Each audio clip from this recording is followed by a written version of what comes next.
Welcome everybody to week number 17 in the Schwartz Home Hardware Division. I haven't stepped foot in this division this season, so week 17, I'm a little fresh. I've been watching the standings. I got Victor Faubert and Tim Hooper joining me on the call here. How are you guys doing? Doing good. Another day of bowling. Can't complain. Should be exciting out there. Yeah, a couple teams fighting for their playoff life. One team fighting to stay out of relegation. Should be exciting. Yep. Yeah. We'll just quickly go over our matchups today. So obviously we have the Dynamite with a 3-game or a 3-match session today. They're taking on the Holy Rollers, then the Kingpins, then the Average Pros, and then the Kingpins and the Average Pros will round out the day. Like you said, the Dynamite are playing 25% of their season today. Kingpins are playing for a playoff spot. Holy Rollers are kind of right in that mix, just sitting outside of playoffs at the moment. And Average Pros looking to get out of relegation. Quickly look at the closer statistics here. Holy Rollers are sitting in 5th spot right at the moment, but they're under a 500 win percentage. So they're in a tough one right now. And this is the last match of their season. So go out on a high note and maybe mix something up for the Dynamite. And you never know. Big win here. And if things all match up right, squeak in. Yeah, it could be interesting for sure. See how everybody plays out once the games get rolling. Yeah. The Dynamite obviously sitting down in 12th spot, but only half their season played at the moment. They have lots of room for wins. They're above the 500 mark. What is your guys' prediction for the playoff line? I know we talked about it on podcast here just earlier this week, but it's looking around that 580, 600. I suspect it's going to be a little bit lower than that, especially with there's still a lot of games between the top teams to play in the last 4 weeks. I'm thinking maybe more like 540, 550, so 53, 54 points maybe. Right. So Dynamite need to keep on the 6-2 train for the season. Absolutely. Yep. Yeah, as we kind of talked about, that's kind of where that mark seems to sit, somewhere in that 5.5 range. So, yeah, could be very interesting. So with that all being said, we might as well start up. We get into our first match. Let's bring in our managers.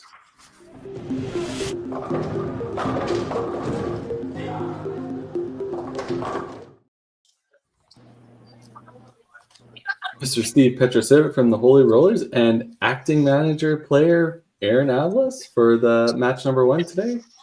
Communications delegate. Amazing. The voice. So Aaron, we'll start with you. Big day for the Dynamite. How's the team feeling, and are they prepared for it? I think everybody's prepared. I mean, we know what to do. I think everyone's pretty loose, pretty calm. 3 games in this format is a long day, but it can be a great day. So I think we're just focused on taking things one frame at a time, supporting each other, and putting good shots on the side. Yeah, for sure. Steve, Holy Rollers, last match of the season. How is everybody's spirits? And Robert seems on one right now. He's facing the camera all practice session. What's going on?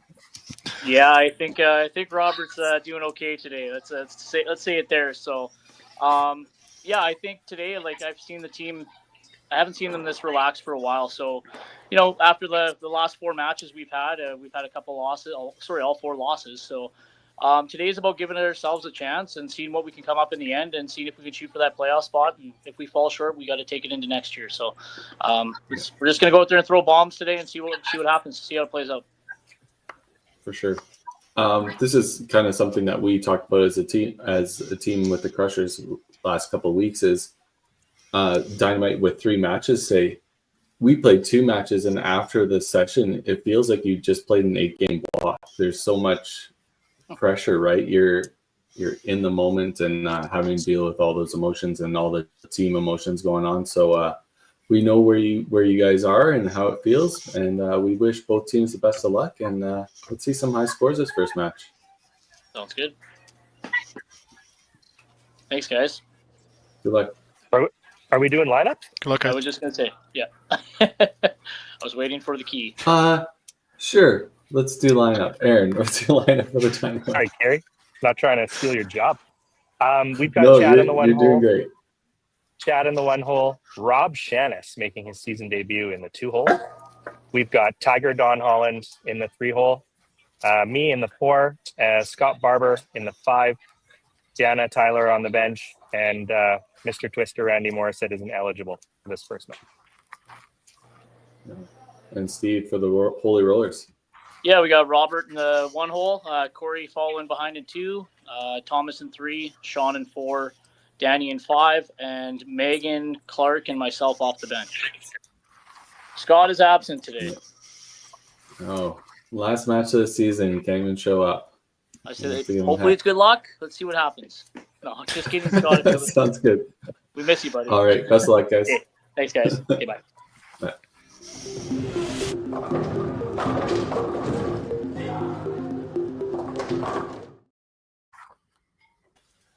All right, here we go. It seems like I'm a little rusty. I missed 2 weeks of tech work and I can't even remember lineups, but I will remember this. Vic, would you like to read over the Dynamite's roster? I can do that. Tyler Van Dale, Chad Van Dale, Jana Van Whale. Wow. Okay, Jana. Randy Morissette, Scott Barber, Aaron Oblis, TD Holland, Robert Shannis. Manager is Jim Llewellyn, bowling out of Dakota Lanes in Winnipeg. And Tim, the Holy Rollers. And for the Holy Rollers, we've got Scott Hauko, Sean Tompkins, Thomas Tompkins, Robert Tompkins, Corey Pijot, Danny Stewart, Megan Paul, Steve Petrosevich. He is also the manager, and they're playing out of HJ's Bowling Center in Grand Prairie, Alberta. Amazing. All right. Robert's not wasting any time. Well, that's a matter of perspective. He's on the lane quick. How's that? Yeah. Robert's methodical play. Obviously, he spends a little bit of time on the approach, but he usually throws only 1 or 2 balls, so it goes quick. Yep. Averaging 283 in the pro league so far, so he's had a good season. Yeah, Yeah. sure he has. Yeah. And that's going to continue. I was going to say shouldn't expect any different from him, to be honest. Holy Rollers lineup looking the same as it has pretty well all year. So obviously Thomas and Sean have been bouncing back and forth a little bit, but for the most part it's where they've been at is 3-4. So yeah. For the Dynamite, bit of a mix-up or a change-up of the lineup a little bit, because Randy typically has been playing second, Jana in the 3 spot. They've got Robin and TD, of course.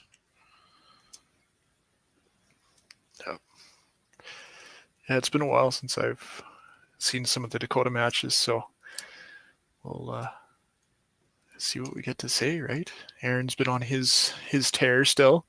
313 average, 60 frames, 4 wins through possible 6. So yeah, he's been shooting quite well for them. Absolutely. It's kind of neat to see Robbie up on the lane. I know he didn't play at all this season so far, so to get his feet wet and help the team out. And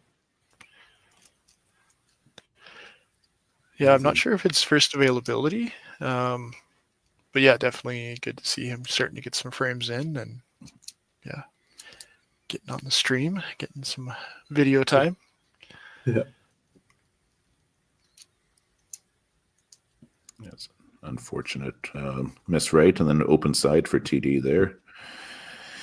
It's been quite a while since she's thrown a ball in Pro League, so might be just a little bit of nerves.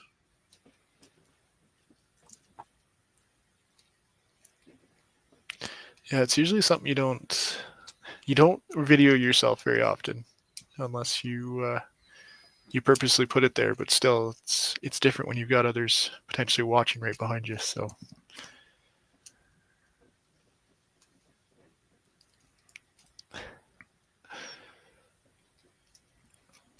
Good strike there for Thomas. Just checking to see if did Robert play any frames last season? Does anybody know? I'd have to look it up. I'm not sure. No, not last year. I know he played one season, so it was season 2. Because the Dynamite wasn't in season 1.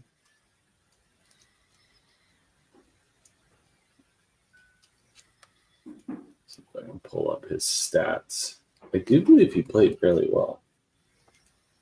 271 average for 45 frames, so he's no rookie to the league, but it's been a season and a half probably.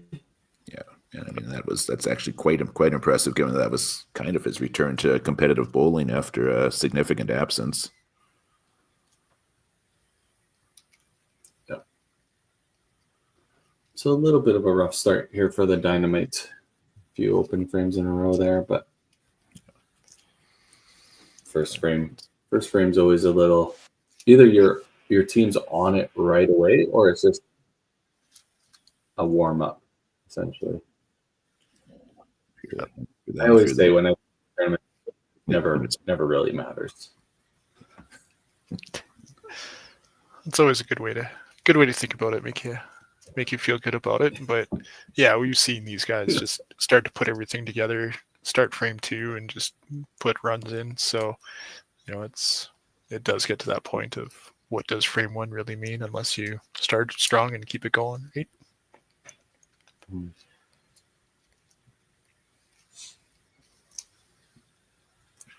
right.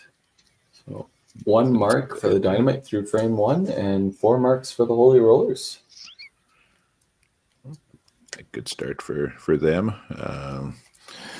See if they can extend this lead a little bit thanks to these extra balls of count.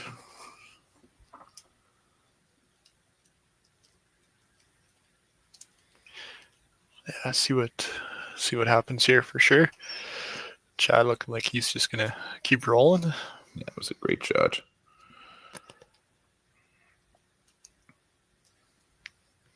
Robert with almost the exact same shot as last time.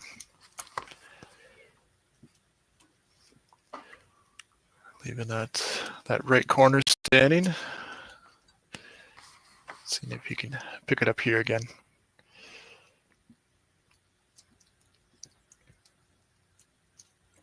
Much better from Robert. And an unfortunate miss of that corner by the other Robert.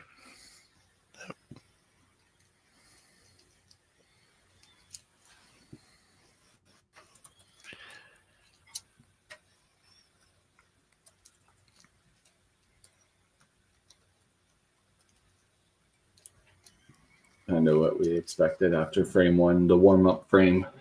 Yeah. Three straight marks out of the Dynamite. Yeah, that was much better by TD. As we were discussing pre-show, TD's had put together a pretty solid season Friday nights at St. James. So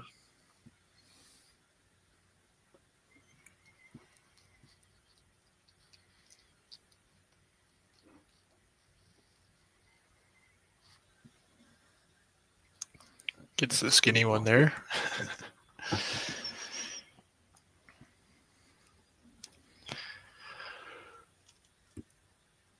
Oof. Almost a super spare. Yeah. Yeah, kind of doing the flips and frames so far. Frame 1 went to the Holy Rollers. Frame 2 definitely going to the Dynamite here. yeah, That's what you call a perfect frame. yeah, can't do much better than that. No. Go from 1 mark in frame 1 to 5 perfect strikes.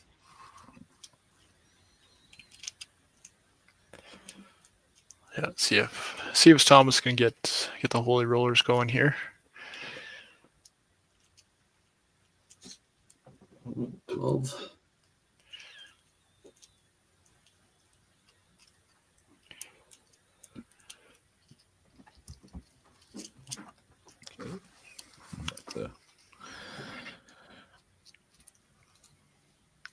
Tommy's kind of had a bit of a slow season this year. I know last year he had a really, really great season, but he's still averaging 256 for 100 frames, but only 1 point so far. So run into some tough matches. Yeah, that's and sometimes that's how it goes. And I mean, like psychologically, that can be difficult. That no matter how sometimes it seems like no matter how well you play, you just can't seem to win. Yeah.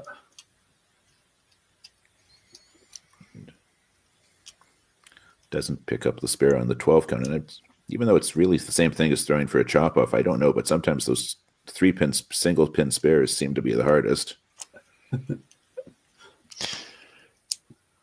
Yeah, in theory, yeah, it should be easy, right? But in theory, the game is easy. So, Brad Glynn brought that mentality from Newfoundland. About 3 pins were the hardest spare in bowling. yeah, And by the way, congratulations to Brad Glynn. He just won singles out in Newfoundland for the Open. He played very, very well in the singles event. Yeah, Megan Gallicano. Congratulations to her. She commentates quite a few of these matches, and that's amazing that she gets to go off to nationals as single rep and as part of the ladies team. their ladies team did it as well. Hey, that's nice. Yeah, they've changed up their ladies qualifying, so they do. It's almost like an all-star team, like they're masters. Okay. Yeah, so they do a separate qualifying for the ladies provincial team as a singles event, and then they take the top players, and then Gotcha. all the teams do men's and mixed. Nice. Yeah. I'll be a little quick there. Yeah.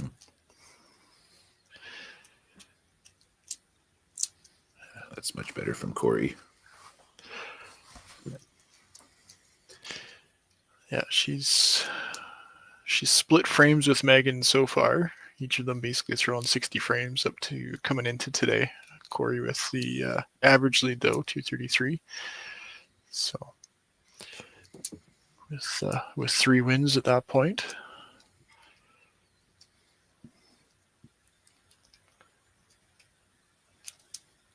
Rob picked up the spare on the 3-pin.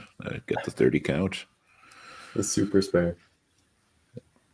Yeah. I think Katie would say it might as well have just been a corner, right?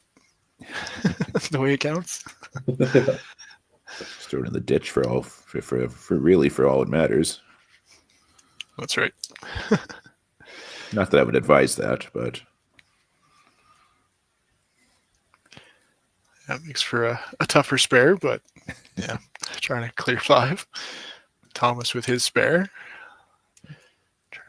Trying to get things back on track a little bit there. Good chop off there for TD spare. Wow. Sean with the turkey to match the one that Chad has up top for the Dynamite.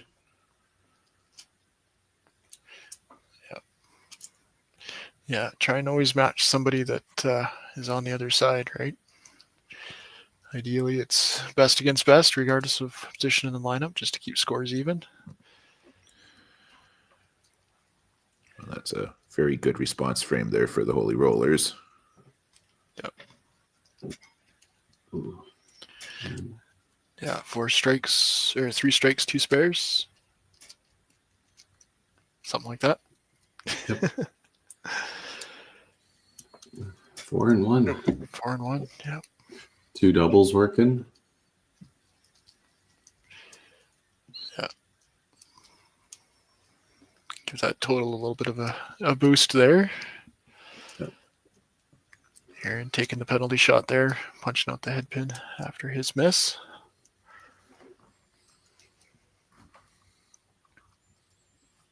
But keeps it clean. Yep.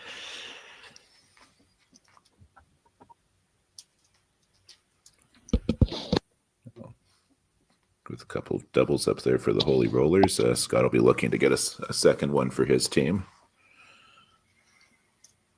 Yeah, trying to keep them even on the doubles.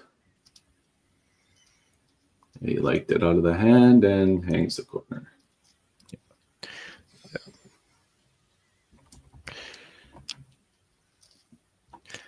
Yeah, a little too excited off the start there.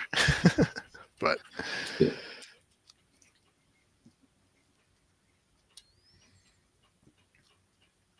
good spare though. There. Yep.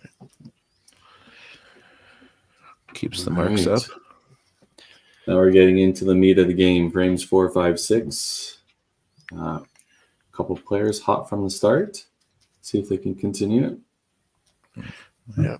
Totals within a few pins. Obviously, doubles will make those counts change quick, but yeah.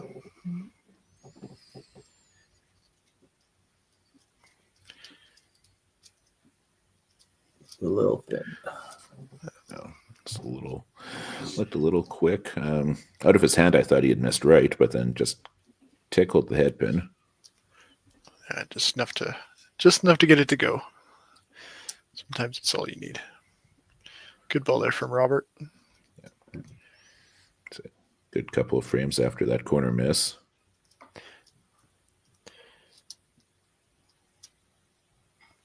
Just enough to get that as well. Good spare there from Chad. Keeps his marks rolling. Yep.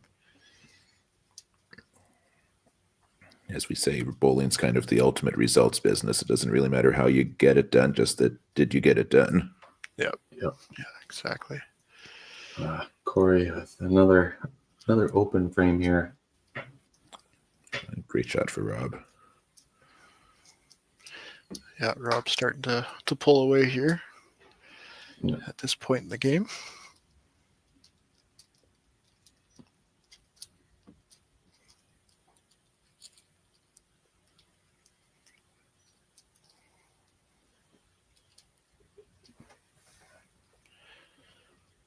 I've got say Alberta Teaching Masters are down playing in Panorama, keeping the lanes warm for the Open Provincials. Yeah. Saw some of the scores early from yesterday. There looked like there was some pretty good bowling taking place. Yeah, a couple high scores coming through.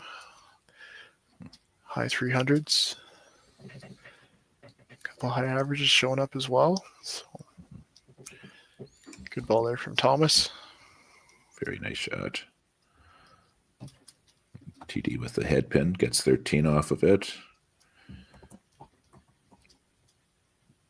Yeah, just going to be a bit of a long weekend for those teaching masters in Medicine Hat. Was it 71, 72 bowlers, I think I saw on 16 lanes. Yeah.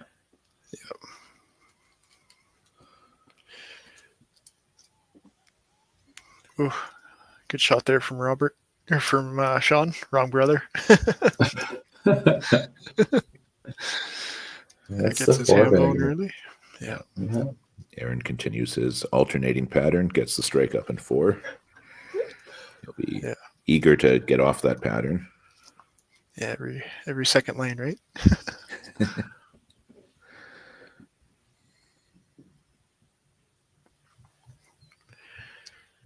Danny with a miss right there.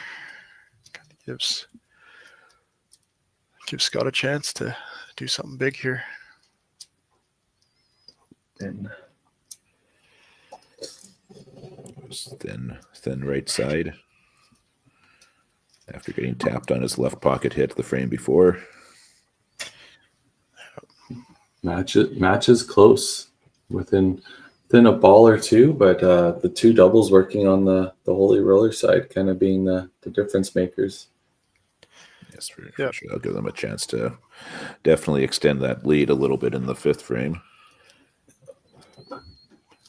Yeah, and being able to keep at least one double going is always huge to a score. I know Greg Gigliak is a huge fan of always keep a double up, regardless of where it's at. So, a few years with him behind the bench as coach with us and as player. Great shot by Chad back on it. Yeah. Jeff Bourne subscribes to that philosophy too about the doubles. He kind of, the analogy he uses is you throw the double, it's like you're picking up a sledgehammer, and then if you throw the next one, you get a chance to use it. Yeah, exactly. That's fair. And he takes it too far because he said, or a little bit too far because he said, and if you punch on that double, it's like you hit yourself with the sledgehammer. Speaking of doubles, Robbie's built one up. Yeah. And Robert punches on his double, so one of the Holy Rollers doubles fades away. My apologies, Robert. I should not have talked about head pins and doubles. in Manitoba, we'd say I just hoopered him. Yeah. Yeah. Only gets a 7 count out of that frame, so definitely a tougher frame there. Yeah, especially working on that double. He'll be looking for his team to pick him up here now. Yeah, see if Corey can get something going here. Get back on the strike and play a little bit of catch up here behind Rob. That corner pin doesn't go for TD.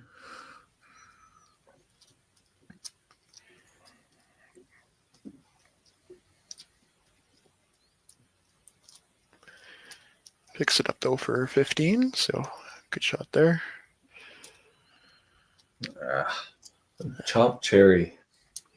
Dreaded chop cherry.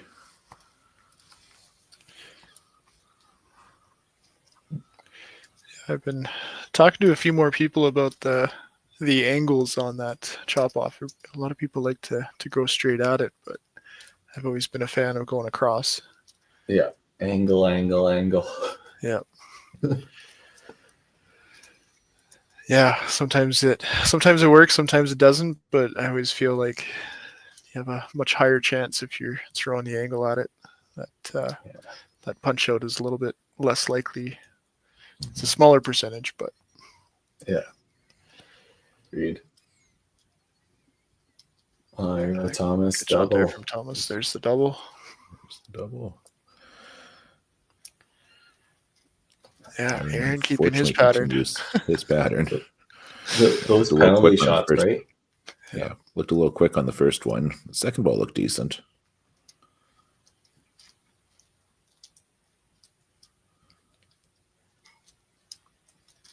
Yeah, he's keeping it clean though still. Not scoring the way he wants to though. Wow. Great ball for Sean. I would have expected a strike there, to be honest, from the way it came in. Yeah, those are just those ones that either it was a tad fast or a little thin, but still in the right spot. Just unfortunate break. Yeah, he throws far from the outside right and brings everything back in. So, yeah. Picks up the spare. Gets Another an good shot oddball for vibe. Scott. Scotty's playing with shrapnel today. It's just kind of getting every hit. Yeah, 5 hits, 5 different letters. Yeah.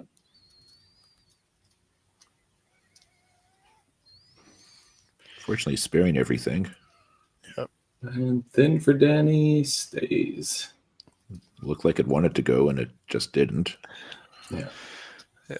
Lots of stuff around it. Just The GP monkey didn't do its job. no, I took it all on Tuesday.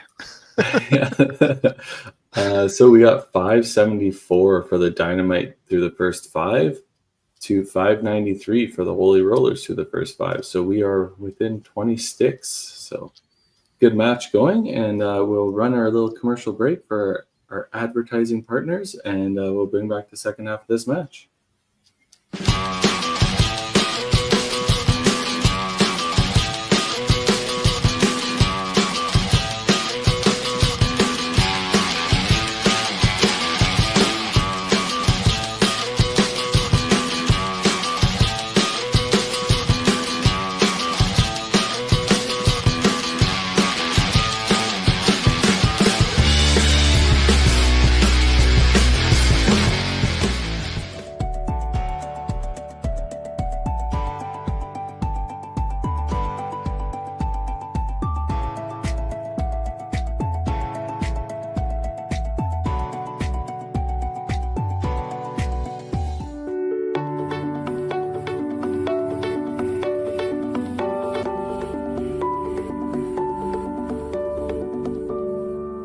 Cargill is proud to be supporting a truly Canadian sport like 5-pin bowling. We look forward to watching some great competition from many competitors and bowling centres across our country. With hundreds of locations across Canada, Cargill is committed to helping the Canadian farmer thrive. Whether it is selling commodities, getting agronomic advice, fertilizer needs, crop protection, and marketing expertise, Cargill is here to help. So please enjoy this bowling. Thank you.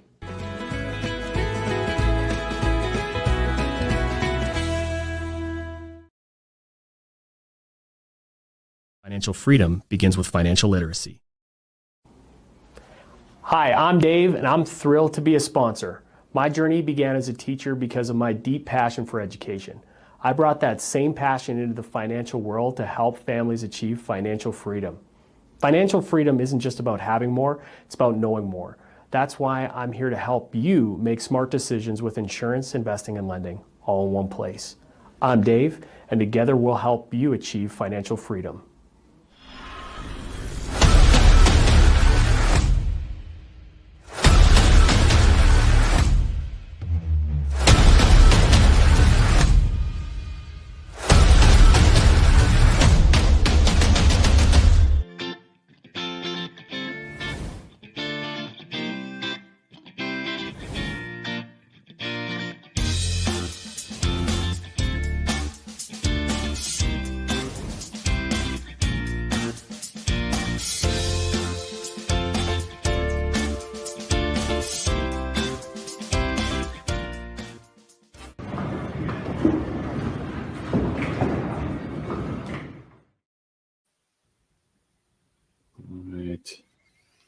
Here we go.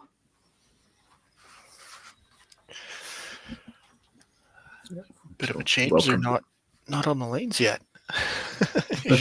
usually one of them's up.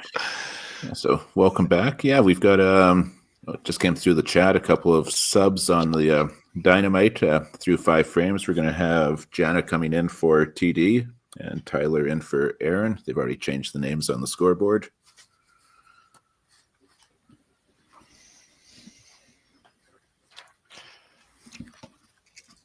So looks like the Dynamite recognizing the importance of this match. They're not prepared to let this drift too much longer. Yeah, make the changes as best they can and see what they can do. Good spare there for Chad, keeping his clean. Robert with his strike on the other side.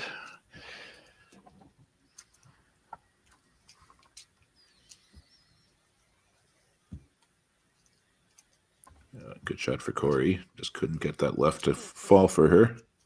Yeah. See if she can pick up her spare there. Good shot there for Rob, keeping that double going. Yeah.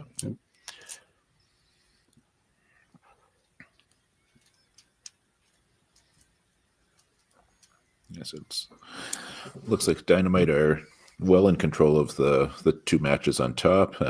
Holy Rollers 3 and 4 matches. The bottom match is pretty tight, just as total is. Yep. Great shot by Jana. Yep. Comes in and throws a strike.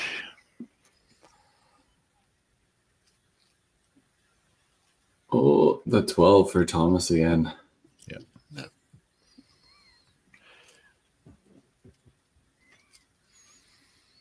And we'll see if he learned his lesson from the second frame. Yeah, both subs making their presence known early. Also strikes there on the Dynamite side. Yeah. It's always interesting to see how teams come out of the commercial break at the halfway point. Yeah.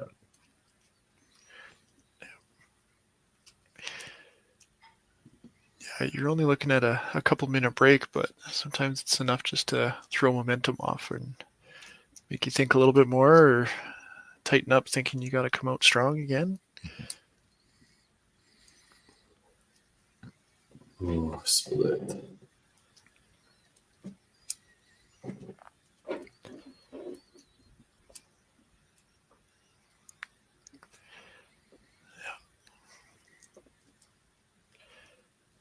Scott doing what he can, cleaning up one side of his head pin there, looking to take the next side there.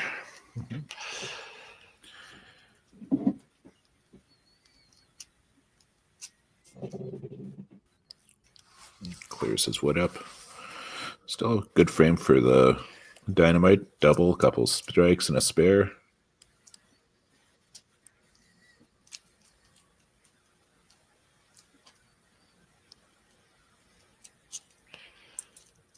Chad's getting eager. Grabbing the ball already. That's how you can tell that he's feeling it. Yeah, doesn't want to waste any time. Good shot shot there from from Danny, though.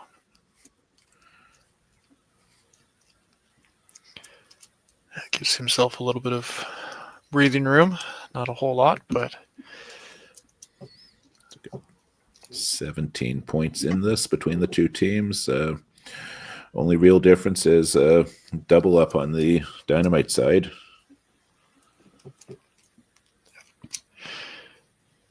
yeah, Holy Roller's looking to make a couple of doubles if they can. Chad with a great shot coming back. No wonder he was so anxious to get up there to throw. Yep. Yeah. Yeah, Robert gets his double. Keep him a couple of balls out of the match there.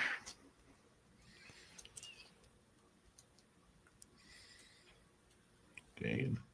We got Rob Shanis. Look, just takes off a little bit right. Looking to see if he can pick up the spare.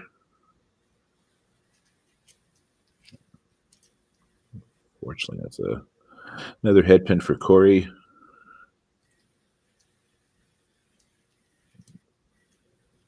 Based on the way she came off the lane, I would not be surprised if there's a substitution being pondered here.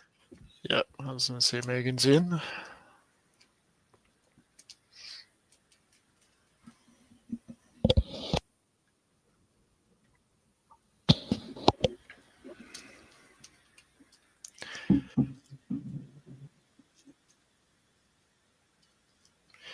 Good clean up from her, though. It's always nice to get a couple familiar shots like that to ease your way into a match.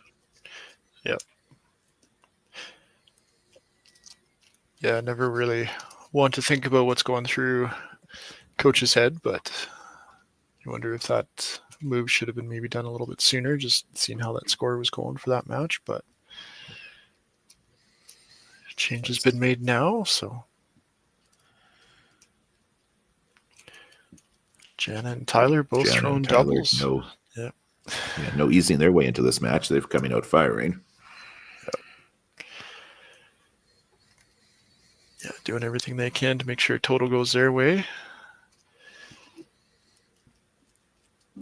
Good spare there from Thomas. Well, if you're the Dynamite, that's what you're looking for. Is just you want to win. Got 6 games left. If you win total 6 times, you're in the playoffs for sure. That's right. Yeah.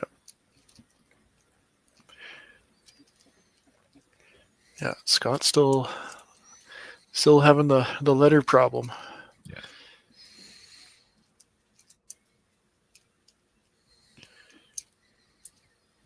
Sean with a little bit thinner shot there leaves the corner standing. Scott makes yet another spare. Yeah. Yeah. Sparing everything he can. Yeah. Making all his high probability spares. Put it that way. He's doing a good job of grinding out a score here. Yep. Sean gets his spare as well. Danny looking to throw another mark here. Keep pushing his match his direction. Yeah. And he gets it. Yep, so it's got it. 2 doubles up for each side.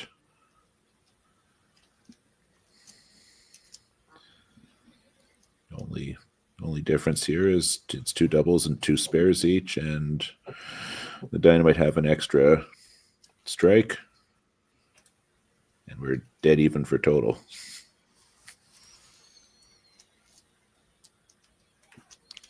Yeah, not very often you get an actual dead even score. Usually it's always a couple of pins, but yeah. See how these doubles play. And none of them are in facing each other. That's right. Yeah. But good shot there from Chad. Gets his double. Robert missing his continuation again. That's his first miss of the game. Yeah, he'd been all over the middle up to that point. Gets a spare though. Robert on the other side with his strike. Yeah, he's right back on the middle. putting together a great score. Yeah, and just for momentum, that's a big shot too. It keeps it going for the Dynamite.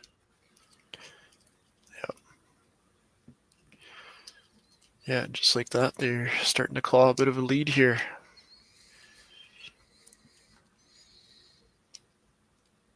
Ooh, Megan with the punch.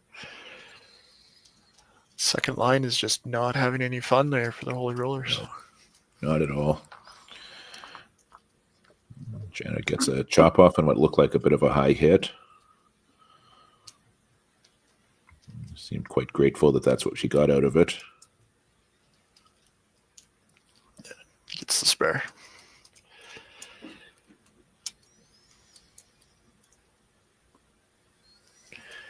Megan cleaning up her headpin.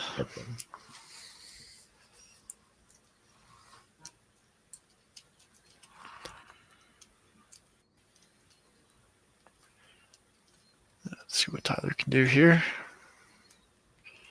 Ooh, a little quick. Miss left. Yeah. And that does tend to be his miss if he's fast.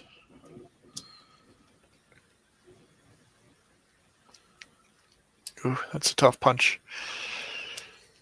Yeah.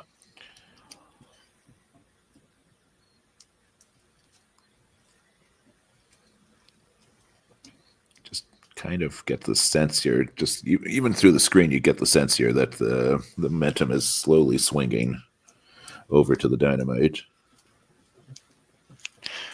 Yeah. Yeah, seeing how the marks are shaping up for sure, yeah.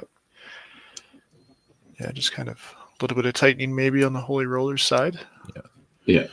The afraid to miss issue happening right at the moment. Yeah. Still got to be a little bit loose and just throw for that pocket. You don't want to say it just yet, but you almost get the sense that for Sean and Danny, these are kind of got to have shots here. Yeah, great shot there from Scott. Gets his strike. 4 marks working, 1 double.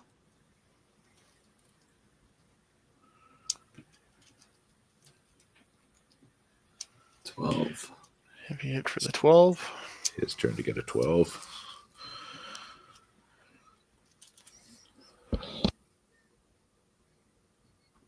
So he starts with 4 strikes and now 4 not strike hits. I mean, he's all over the middle. Picks it up. Gets his spare. Given that Chad's got a double up on the other side, for Danny, you got to think he has to have this shot just to give the Holy Rollers a double of their own. Yep.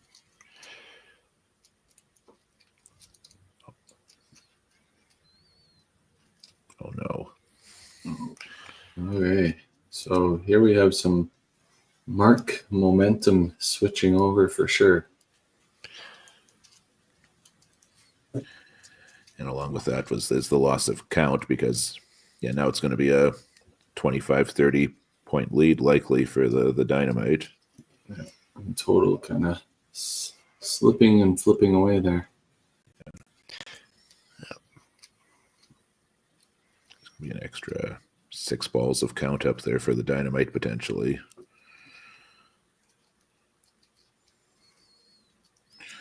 This don't want to foreshadow it too much, but this 9th frame could very well tell the tale of this match. Yeah, very quickly, that is for sure.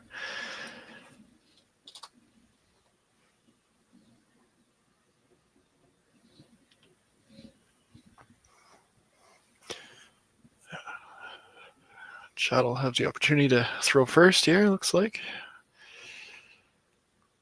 It's a Great good ball shot. from him. Yeah. He's played very well this match. Yeah, he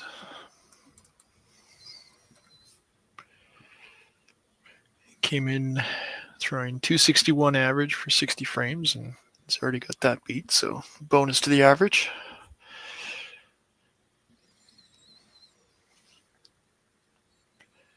Definitely doing it when he needs to. Good spare there from Robert.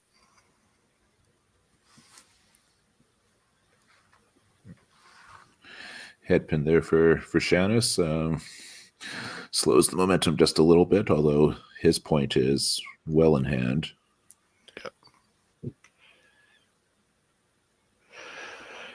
Yeah, has his match, and so he's just throwing points towards total now.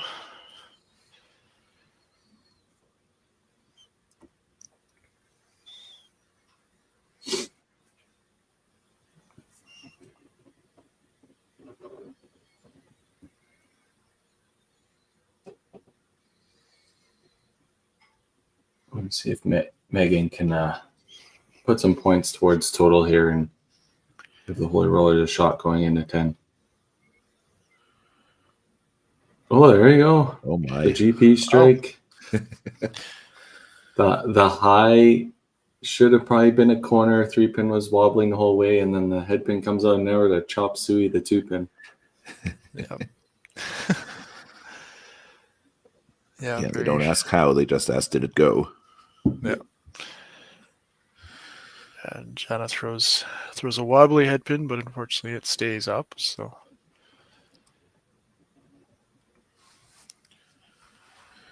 Chop off for Thomas.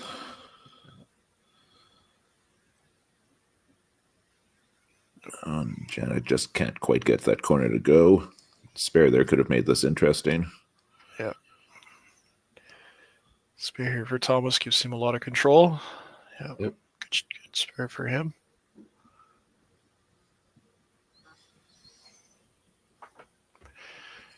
Yeah, it's not done, but definitely has a lot more opportunity.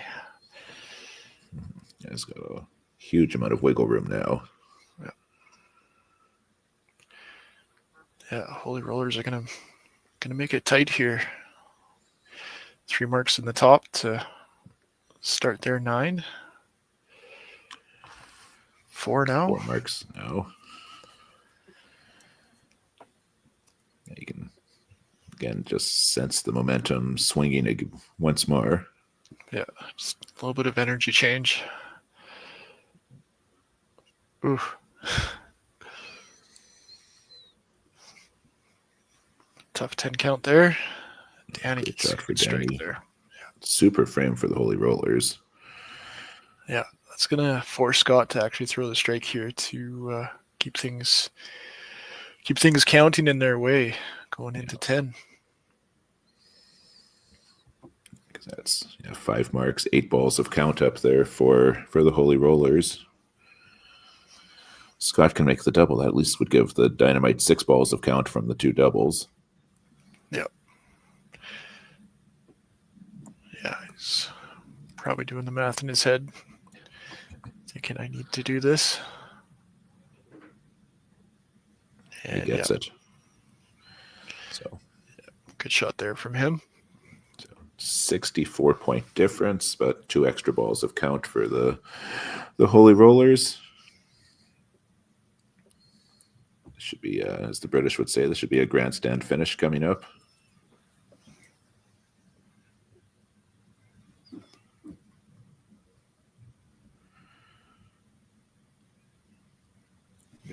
As usual, Chad's not wasting a lot of time here.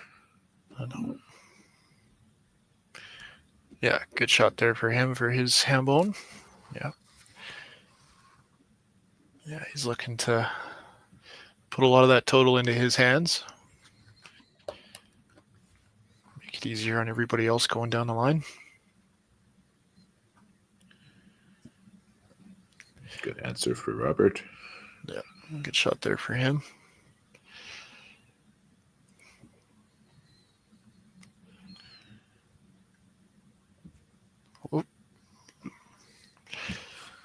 A little bit of a yank. Dumped it just a little bit. Yeah. And 360 there. Yeah. Solid game. Yeah. As we would say in Winnipeg, dollars up. 355. No shame in that game at all. Well done, Chad.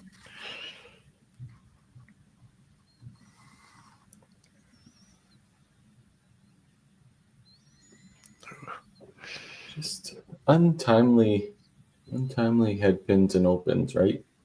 Yeah, broke up his game. I'll be a little quick.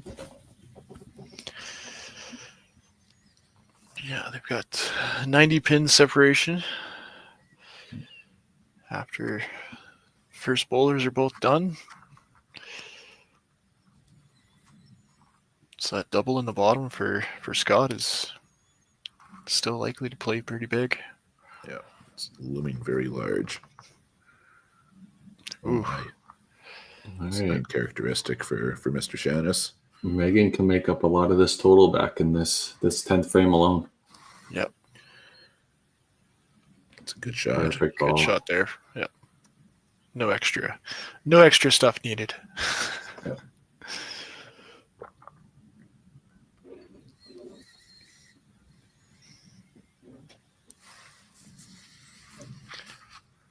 Rob picks his up. Yeah, probably like those last couple of frames back, but that's a solid debut in this Pro League for the season. Yep. Averaging 266 after a game. Nothing wrong with that. And a point. That's right.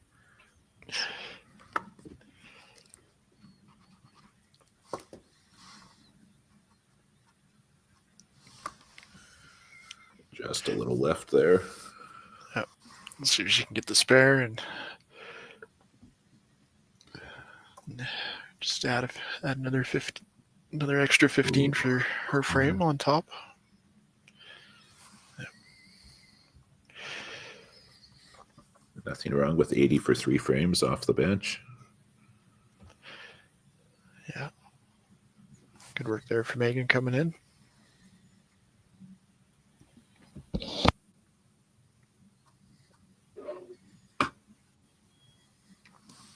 Good spare for Jana. But I mean, totals now narrow to 64, but there's still 2 marks up there for Holy Rollers. Thomas gets yet another 12 count. Yeah, he's 50% so far on those. Let's see if he can put it in the right direction. It's a good 30 there from Jana to finish her game out. Yeah, again, 135 for her 5 frames. Yeah, Thomas just looking to match 10th frame here. Throwing the strike.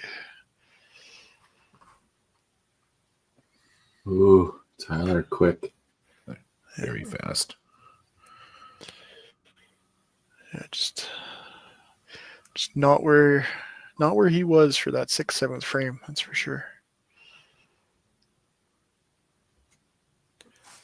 Yeah, Thomas doing what he can, gets his point.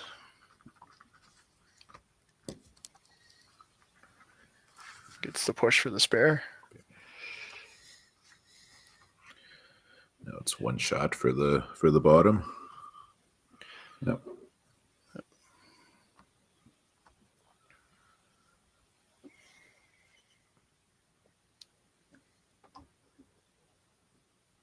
Ooh. Yeah. Good shot there for Sean. He can make a big difference here. Yeah, he can basically get back all of the difference in total. Yeah. And then it'll come down to the double. Yeah.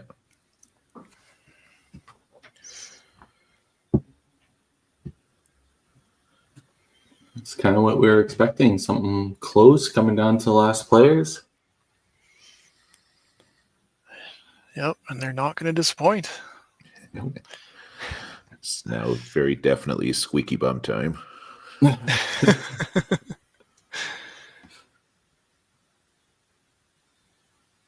Scotty can put a statement here, though. Oh, hung the corner. Good shot. Big count, especially with the miss on Sean's second ball. Yeah, that was huge. If Sean threw the strike there and Scotty hanging that corner, it was kind of in Danny's hands, but now Scotty kind of still has control. 316 there for Sean in that match. It's a good outing. It's a big spare. Given how good Scott's been on his corners this game, you wouldn't have expected anything different. That's right.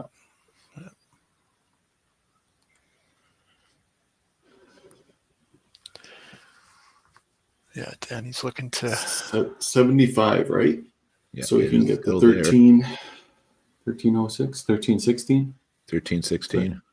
Yeah, it's in the Holy Roller's hands. It's got the first one. There's one there. Not only playing for the individual point, playing for team total. Yep. All Scotty can do is put a strike up here and force Danny to throw the double inside of the middle.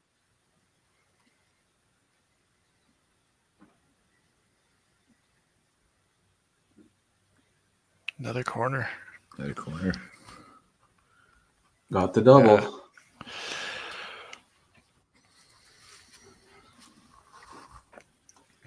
Did we see what the total for Dynamite was? 1309. 1309. So side of the middle. 264 for Scott. Chop off. Chop's good enough. Yep. Yeah, it has to hit the middle.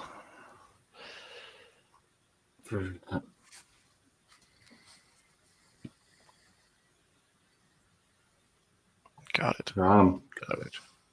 6-2. Unreal. Wow. It came down to the very end. Last ball. Yeah. That's a good way to start the show. Yeah. Oh my. Oh, we got a cartwheel for for Robert to end the season. Yeah. Oh my god. Okay. We'll bring our beautiful faces back in here. And remove that. Oh, I said remove. And wait for our managers to come back in. So 6-2, kind of a seesaw match all the way through. And obviously coming down to the end and Scotty getting tapped twice and Danny getting the double. Yeah, that was basically the difference. Yeah. Crazy. So, yeah, they definitely had matches that definitely went their way.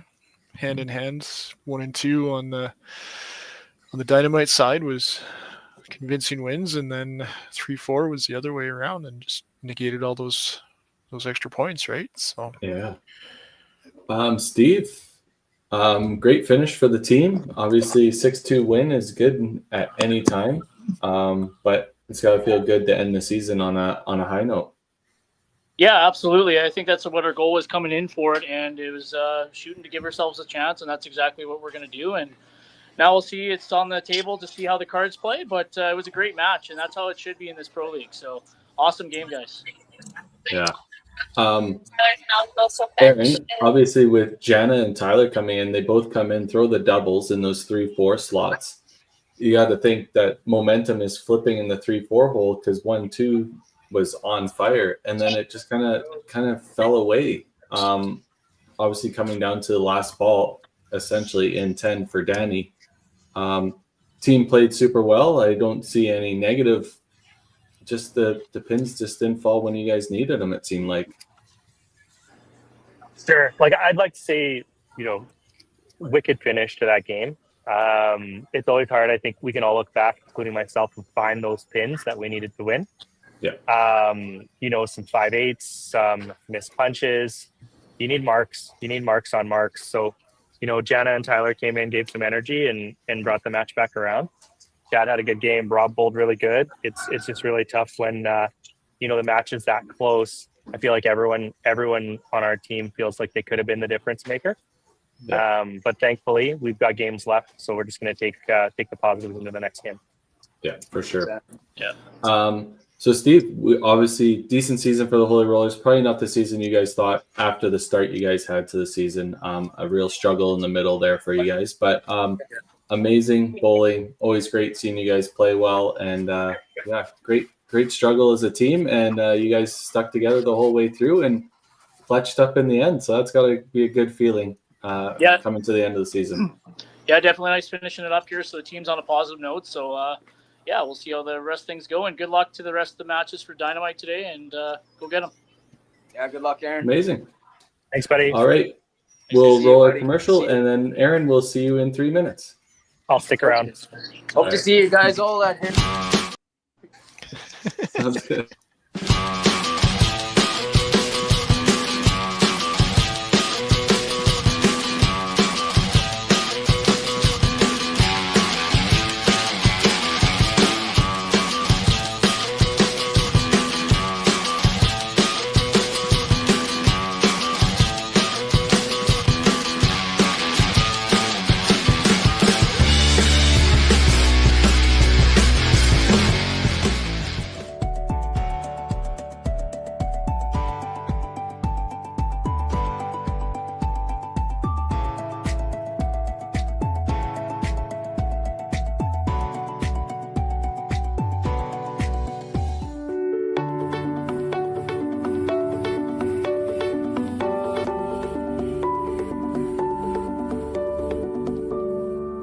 Cargill is proud to be supporting a truly Canadian sport like 5-pin bowling.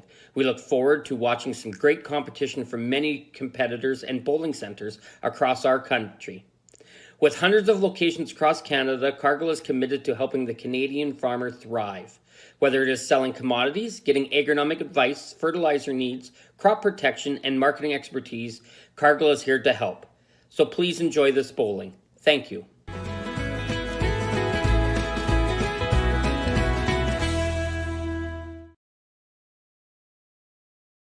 Financial freedom begins with financial literacy.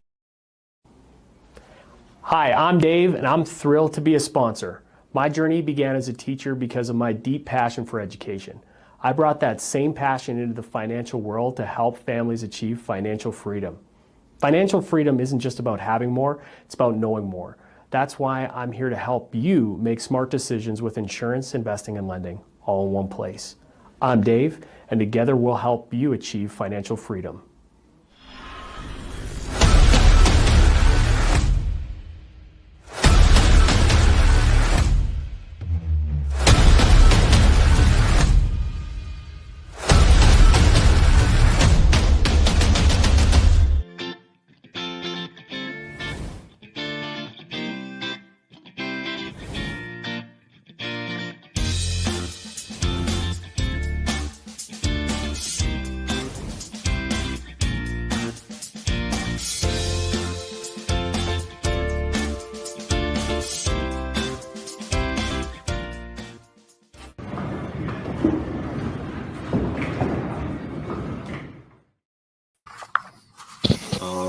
Here we go, ready to jump straight into our next match. So without further ado, we'll bring in our managers. The voice of the Dynamite, we have Mr. Aaron and Robert Gallagher. We're just waiting for him to sit down. Oh, here we go.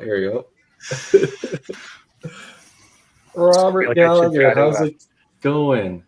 I'm alive. You're alive. That's good. I don't know how, but I am. Fair enough. How's it going, boys? Okay. It's going. That's good. Robert's on one. Here we go. It must be the day of the Roberts. The day of the Roberts. So obviously, big day for the Dynamite. Obviously, still going match 2. But Robert, big day for the Kingpins as well. You guys were sitting at that 560 mark, looking like a playoff spot. So. Big 2 matches here for you guys too. How's the team feeling? It is, it's a big day. Holy crap! We lost a couple early in the season, kind of put us behind the old 8 ball. But last week was a good day, so hopefully today's a good day and we can get right in, get in contention. Team's feeling good. We got some injuries. we're kind of beat up a bit, but we got what we got. We're going with what we got, and here we go. Fair. Mid-season form. Yep. So Aaron, lineup for the Dynamite. Yep. So we're making some changes. We've got Randy in the 1 hole, Jana in the 2 hole. We got Chad in the 3 hole. I'm in the 4th spot, and Scott Barber in the 5th. We got TD and Rob on the bench. We got Tyler ineligible. Amazing. And Robert, lineup for the Kingpins today. Okay, we got our man heading to nationals for the Masters, Greg Gigalak. He'll lead us off. Coral number 2, Scott's in 3, Schwartz is 4, Chose is 5. We only have Gino on the bench. Anthony and Baker are on the IR. Yeah. Well, we wish you guys the best of luck. We know this match is going to be a close one as well. So play well, and the next ball you throw counts. See you in a bit. Thanks, guys. Here we Good go. luck.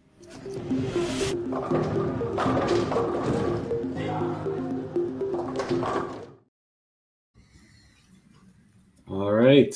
So we expect some fireworks here. We're going to switch it up a little bit. Tim, we'll have you give us the Dynamite's roster.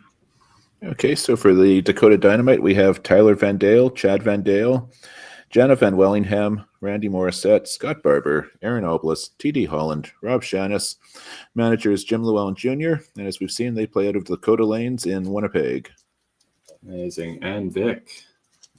For the Kingpins, Sean Schwartz, Gina Zebarth, Jen Schwartz, Eric Jose, Anthony Street, Scott Clausen, Coral Nichols, Greg Gigliuk, manager Rob Gallagher, out of Heartland Bowl in Stettler, Alberta. Amazing. Ooh, we got a fancy screen here today for the Kingpins. Yeah. And Greg Giglick, obviously senior master going off the Nationals. So coming in on a high note for the Kingpins. Yeah, he bowled really good last weekend. Him and Brian Rossetti making the senior scratch side, so good for them. Good for them. Yeah, they both have tons of experience. I guess both in tournament division when they were a little bit younger and now in seniors. Yeah, even their open play, open tournament history has been really strong. Yeah. Greg always bowling out of Central Alberta and Brian Rossetti out of Calgary. So always taking turns going to nationals. Seemed to be the case.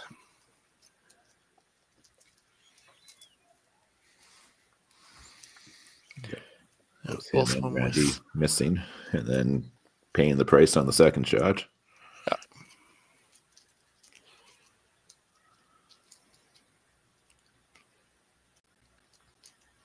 Yeah, both of them cleaning it up though. 15s both sides.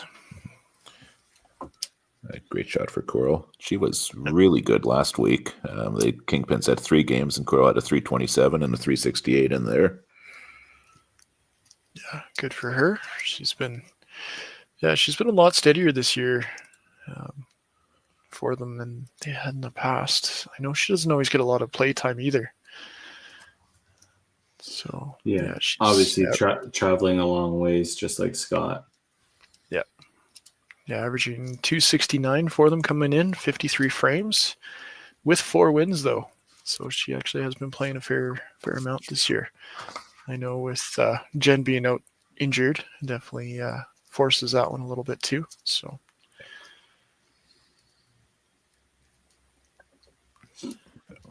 Couple of opens for the Dynamite here. I don't know. That's the way they started the last game. So do you read into that? If they get a little bit hotter starting frame 1, they probably don't need that strike in 10. It's always hindsight's 20/20, right? Absolutely.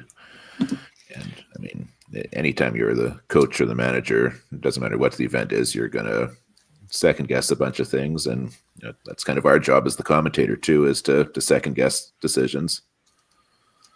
Yeah, and you actually wonder if they're trying to come out a little bit sharper to start this game, knowing that they need to work a little bit harder just to keep their spot, and so they're coming out just a little bit tighter as a result.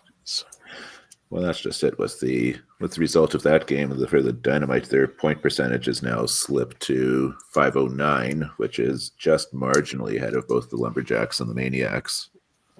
Yeah. So, they really need to have this game. It's kind of what we said coming into the show was we figured the both still Dynamite need a fighting double.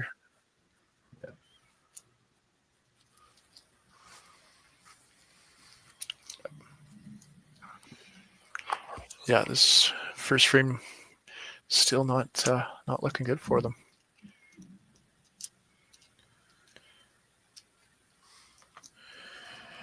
It makes you wonder, just kind of as a coach and as psychologically for the Dynamite, because they had 2 matches last week that they lost, and now they've lost the first one this week. And are they starting to press? Are they starting to feel it a little bit?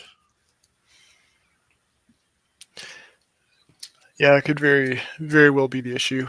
I know they started out strong with their first 6 matches, point-wise anyway, obviously with a few losses that week before, and then, coming into this week, feeling the same thing. I would think at least the back of the brain is always saying, okay, we got to do this. Let's go. So...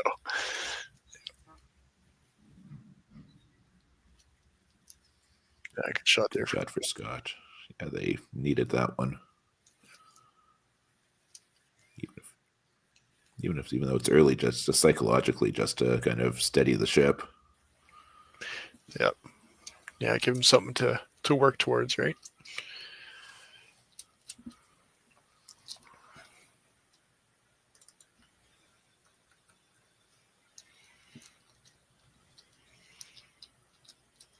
Yeah, Greg with his 27 frames coming in, averaging 290.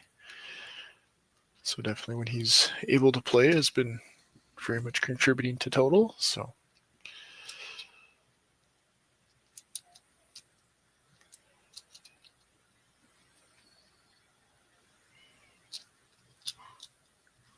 good spare there for him. Spare.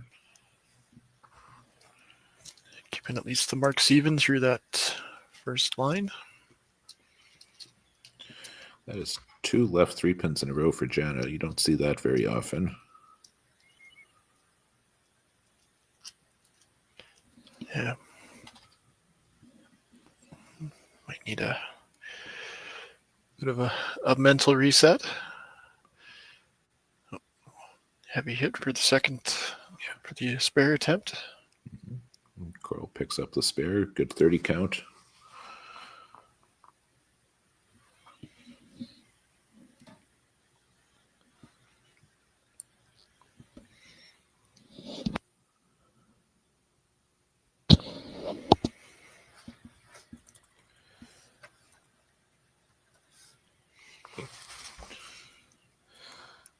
Scott coming in averaging 272 today, 52 frames, 3 wins. When he was solid last week too. He had 3 wins, just over 900 for the 3 games. Yeah,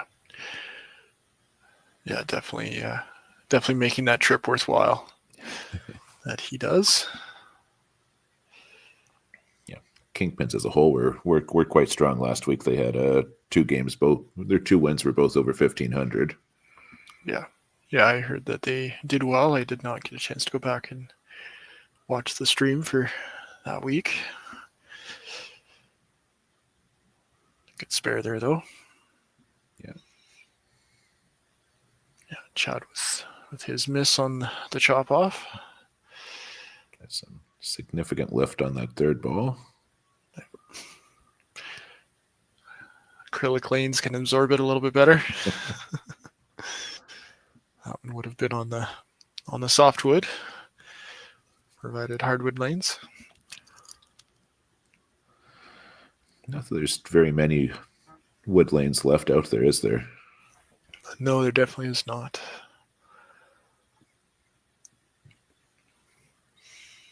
Yeah, I know in Alberta, Riverside was one of the last.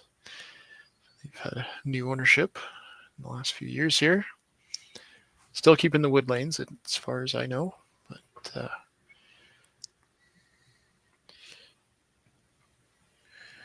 yeah, I'll be sad to see them go. There's only a couple of them left in Manitoba too, but it'll be yet another link to the history of the sport that'll be lost when they all finally go. yeah. But a necessary progression, it seems, for longevity of the sport as a whole, though. Absolutely. Replacement value of that wood is very, very high. So yeah, I certainly can't fault any center for making the decision. No. To switch to the synthetic. Yeah, originally a replacement was just a necessary cost due to excessive damage. I know Chinook in Calgary, they had a fire upstairs in the mall, and so the sprinklers went off downstairs, forced the transition, or aided in the transition, I guess. That's maybe the right way to say it.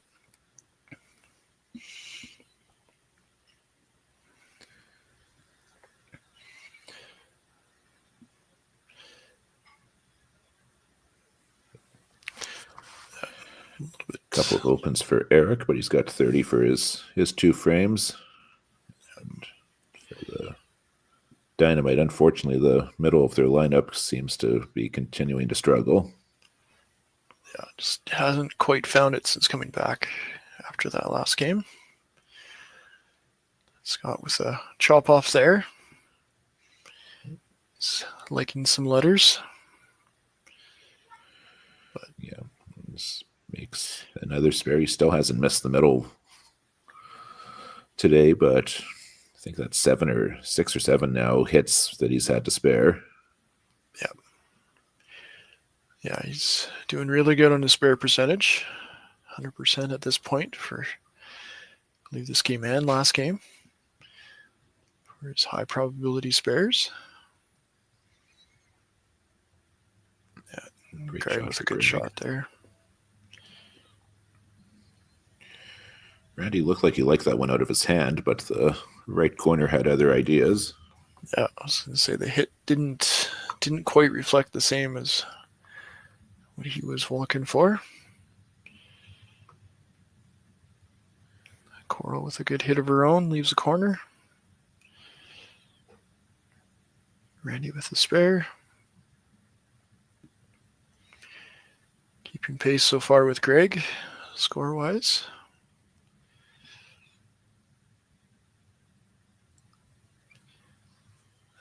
Coral just keeps adding the marks.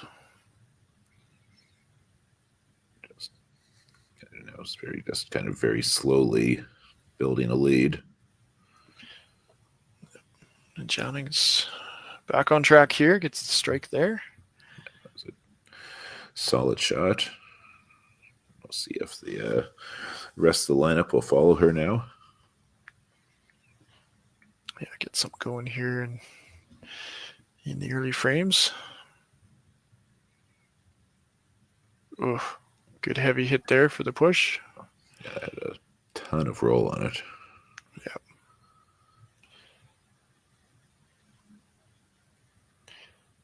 Yeah, Chad very, very middle centric right now. It's not like in that third spot.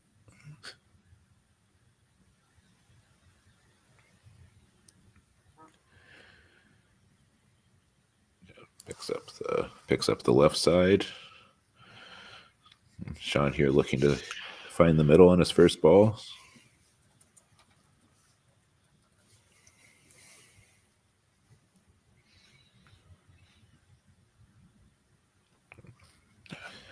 Misses right. Miss. Yeah, Sean's coming in averaging 275, 76 frames, and he does have 6 wins at this point. So it's definitely been helping the team. He's been a couple of times I've seen the Kingpins this year. He's been solid. Yeah. And he keeps his trend going. Yeah. Second ball for the win.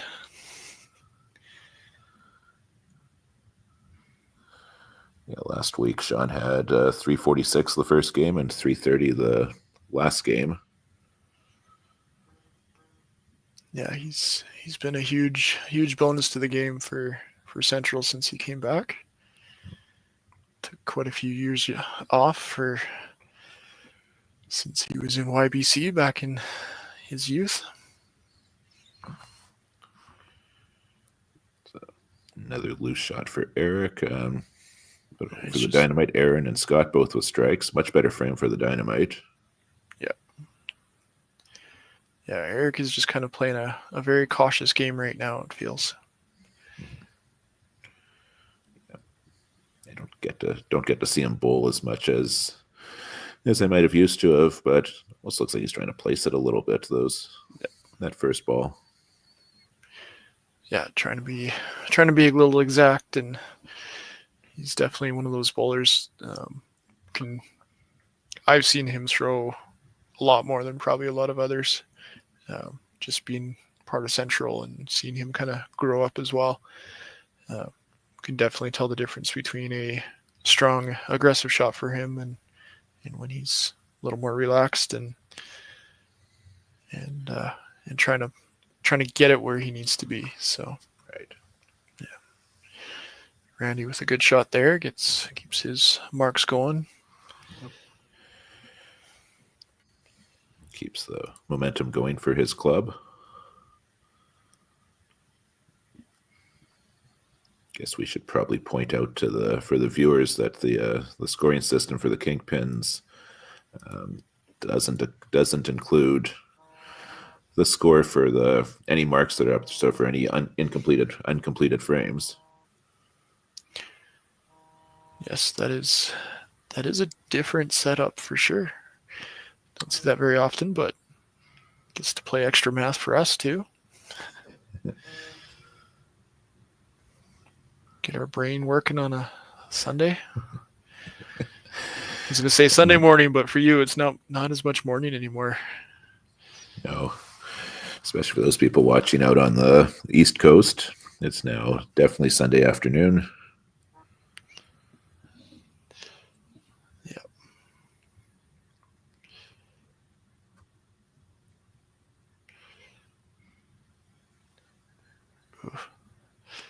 Better ball from Chad. Got into the pocket this time. Yeah, just a little bit thin, left the corner.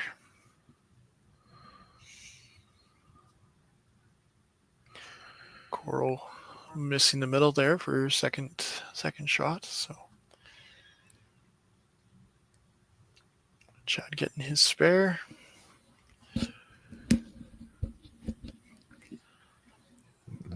It's now 5 marks in a row, so the Dynamite are gradually building some momentum here. Yeah. See if Scott can get a nice double going here. Looking to keep his total, Kingpin's total going here. Yeah. Let's see if he can stretch his lead out on Chad. Especially because, Chad's very capable of running a 4, 5, 6 bagger in a hurry. Yeah, as we saw from last game. Was very easily putting marks together, so that always helps. Yeah, this is now 4 with this headpin. This will be 4 opens in a row for the Kingpins. So they're gonna want to see if they can kind of wrestle the momentum back a little bit. Yeah, Dynamite getting something going here. Just keeping the marks afloat for themselves. Yeah, especially in those middle 3 positions where they had gotten off to a somewhat slow start.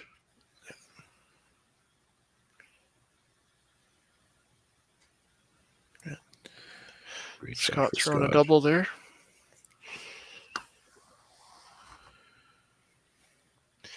Yeah, surprisingly, he's only been came into today averaging 254, I believe is what I saw.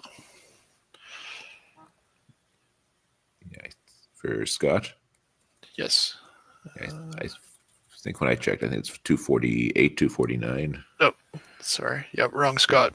Too many Scots come up when you just punch in Scott. So, but he has been that name stay down at the bottom. So Yeah, absolutely. Another head pin. yeah, 248 there for Scott was coming in. Scott, Mr. Barber did have 3 wins there. But yeah, Kingpin's having a bit of a struggle here. Now through the hole, and yeah, suddenly this total is basically tied. Yeah, see what Eric can do here to kind of turn things around, both for himself as well as for the team. Just needs to.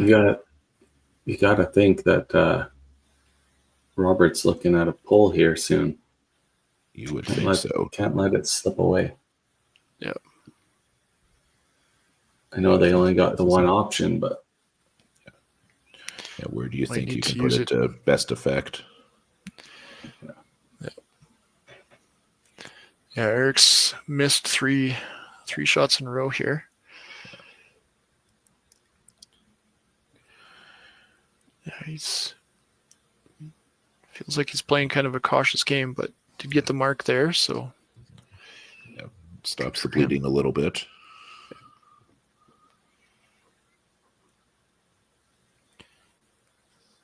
yeah, see what Greg can do to get these guys going here. Yeah, it's kind of a big frame for both teams. Can the Dynamite keep it rolling? Can the Kingpins get it back on the rails?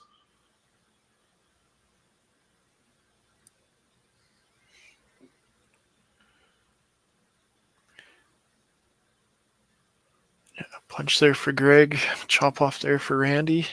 Yeah, he looked like he just kind of stepped out of it a little bit, maybe a little overeager.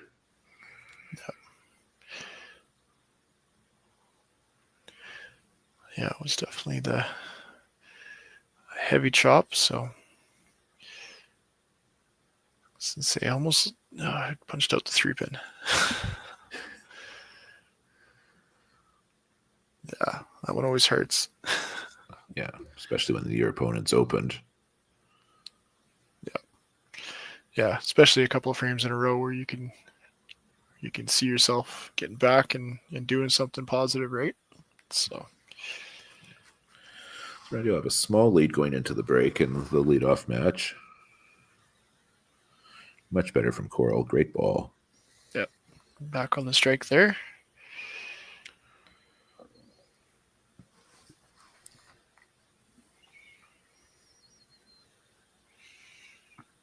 Yeah, see if Jenna can come back and just stayed outside the whole time. Never quite got it back. I just didn't quite get it to her all the way out to her target.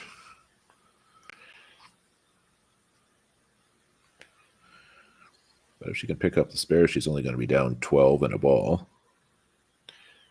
Yeah, which is not the worst place to be, but punching out the head pin. Puts herself down just a little bit more, unfortunately.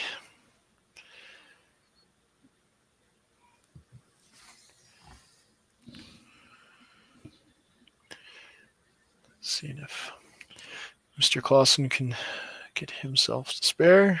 Fancy footwork. Yeah, that's a little quick. Gives Chad a chance here now to jump right back into this game. Yep. Yeah, things change quick over 2 frames, right? Chad does just that. Yeah, Chad back to throwing the shots that he was throwing first game. Yeah, so Scott with a bit of a lead going into the break, but Chad can definitely minimize that pretty quick. Yeah, this match is looking like it's going to be very finely balanced as we go into the commercial. Yeah, Aaron with a good shot there for his strike. And slowly put 3 good frames together. Yeah. Yeah, enough to kind of give himself a bit of a lead here too. It just looks just a little tentative from Sean too.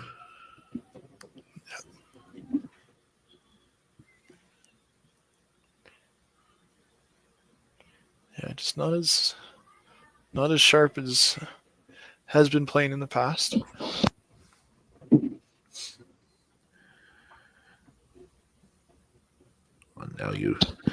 Now if you're Robert, you really got to start thinking a little bit about a potential substitution, especially when you got somebody like Gino waiting in the wings to come in. That's right. Yeah. Yep.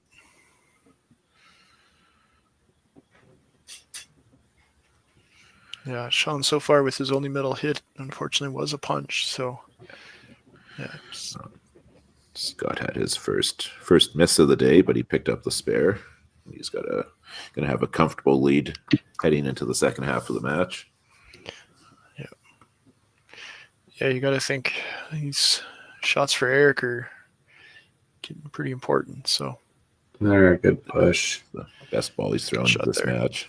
Yeah, so we got 528 for the Dynamite to 457. 457 for the Heartland Kingpins. We're going to run our commercial break and bring back the second half of this match.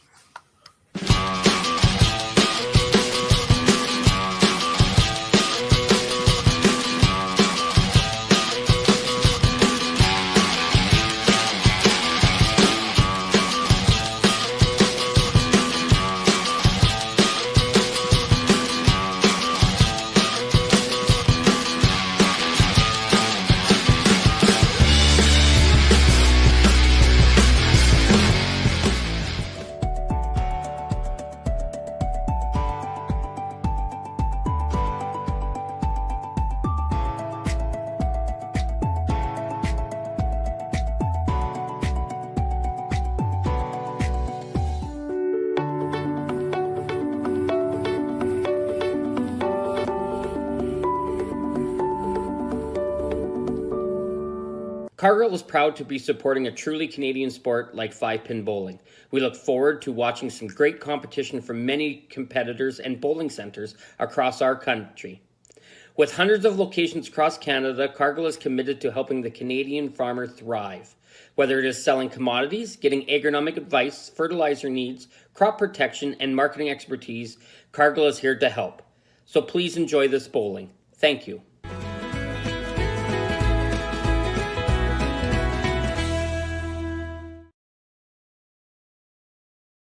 Financial freedom begins with financial literacy. Hi, I'm Dave, and I'm thrilled to be a sponsor. My journey began as a teacher because of my deep passion for education. I brought that same passion into the financial world to help families achieve financial freedom. Financial freedom isn't just about having more, it's about knowing more. That's why I'm here to help you make smart decisions with insurance, investing, and lending, all in one place. I'm Dave, and together we'll help you achieve financial freedom.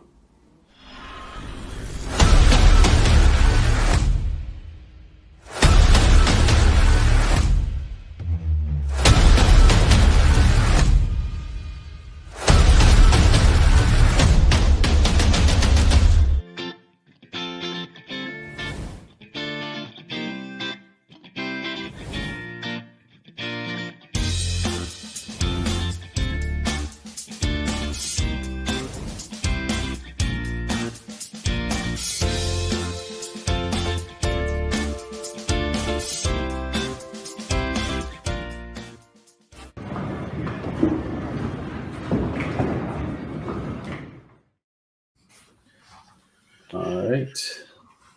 Second half. See if the Kingpins can claw back some of that deficit. For sure. Yeah. It's always, as we've discussed in the first match, always interesting to see how teams come out of this commercial break. Sometimes they come out a little flat. Sometimes one of the teams comes out flying. Yeah, and both these teams still looking for playoff spots here. So Kingpin's looking to kind of push their win percentage up a little bit higher. Coming into today, they were where were they at? 563. trying to obviously improve that, kind of secure that spot for themselves with a couple games left after today. Great Dynamite shot by looking to do Randy. the same. Yeah, absolutely. I mean, this potentially could be a preview of a playoff match down the line. I think these are both teams we would have expected going into the season that would be around at the business end of the year. Yep. Dynamite were the league runners-up last season. Yeah, Kingpins have been a playoff team every season. So Yep, one of the few who have managed to maintain that pattern. Yep. Good spare there from Coral. Gets the 30 count. Gives her a comfortable, not a huge lead, but a comfortable lead on Jana.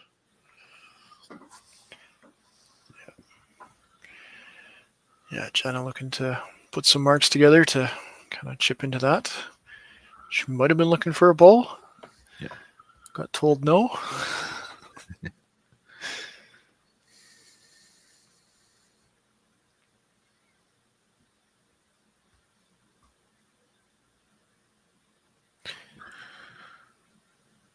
Much better second ball, just couldn't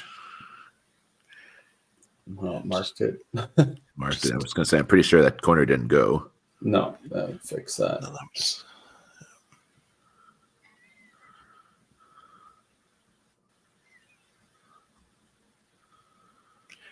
See if they'll do a reset on it. There it goes. Good spare there from Scott. Yeah.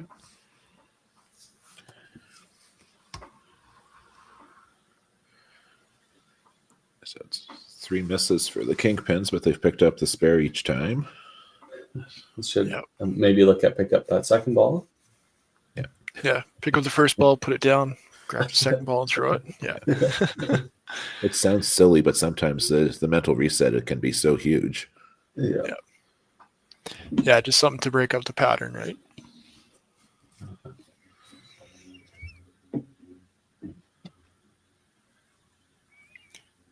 Chad with a good ball. Sean gets his first strike. Comes at a good time for them and for himself. Yeah, might have been facing the yank. Eric's kind of righted his ship a little bit here, starting to work his way back.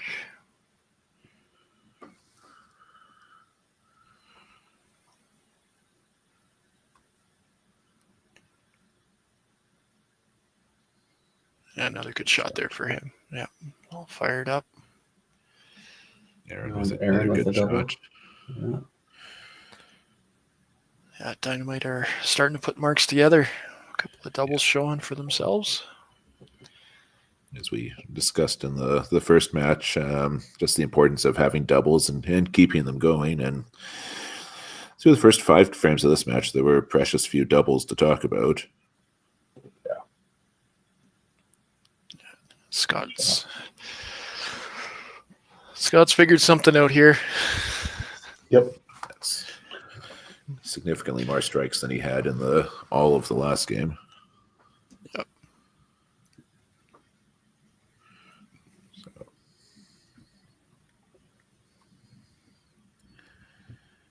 Again, we have to remember there's 105 pins, not counting on the Kingpins right now.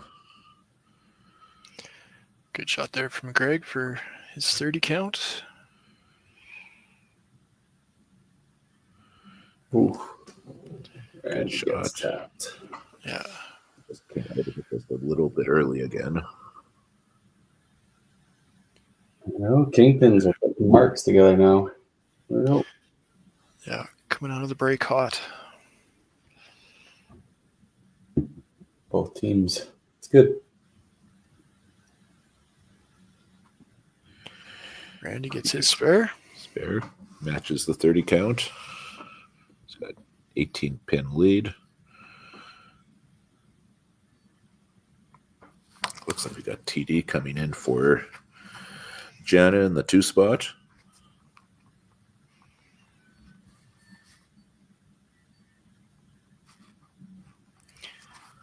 Heavy hit there from Scott. Gets the chop off.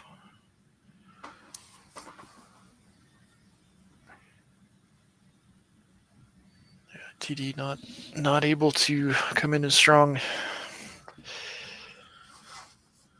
That's the changeouts last game.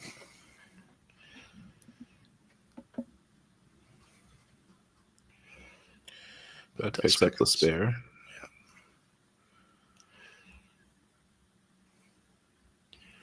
Scott with the punch out of that 3-pin. Yeah, on that good chop chop off. cherry. Yeah.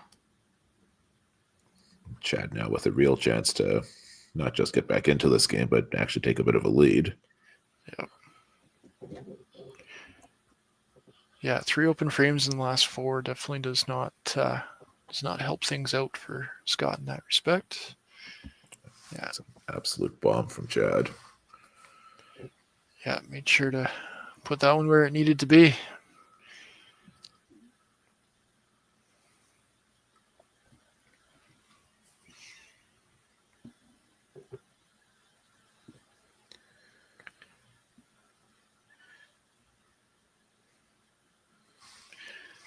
See what Sean can do here. Try and get a double rolling. Ooh. Just outside. Who wants out? Giving the universal signal that, I want out of here.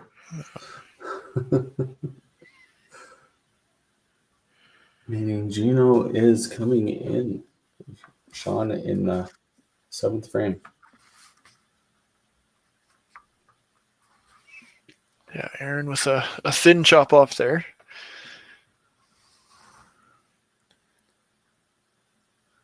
Oh, almost. Gave it a good run. Yeah, just a little bit off on the angle. Didn't quite get it over.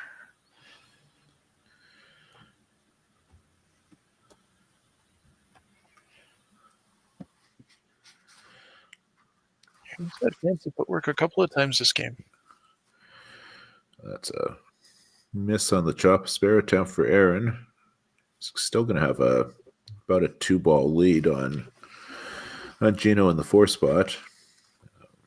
Of course, for the Kingpins with Gino being the only person on the bench, they've now played their only card. Yep.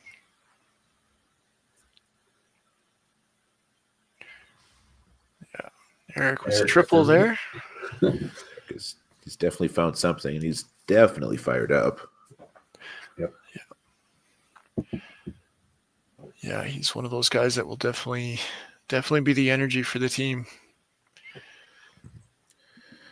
And just a reminder that there's 75, I guess, not showing in the score for Kingpin. So this match is actually quite a bit closer than it looks. Yeah.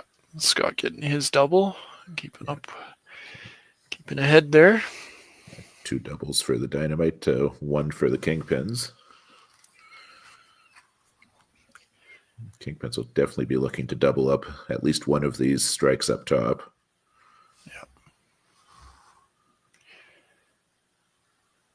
Yeah, Greg to try and keep into his match here. He does just that. Randy matches with his own. Randy, yeah, very good shot. I've had the privilege of coaching Randy 3 or 4 times between Masters and the Open, and he's one of the scariest players out there when he gets it going. Yeah. Great double from Coral. Yeah, good shot there from TD coming in. Finds the range.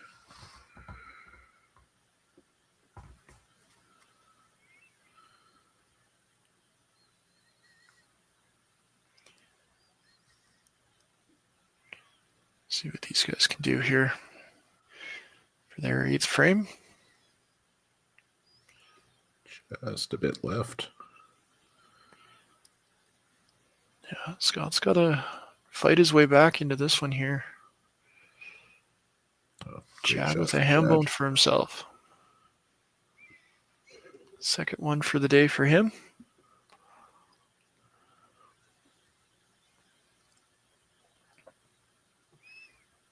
Ooh, and the penalty shot for Scott. So missed that ham bone for there, Chad. And for Scott is there's no rescue coming. He's got to finish this one out. Yeah, he's got to worry about that team total is the biggest thing he can affect right now. Aaron with a good shot there. Strikes down the line so far for the Dynamite. Yeah. Weathered the Heartland storm there. Yeah. And they've managed to maintain their one double. Scott will have a chance to maintain the other one.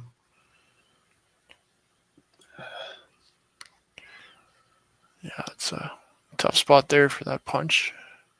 Yeah. And the perfect frame. Got like that right out of his hand. Yeah, he's getting the push this game than he was in last game. Yeah. His corners are going this time. He's got himself a decent lead there.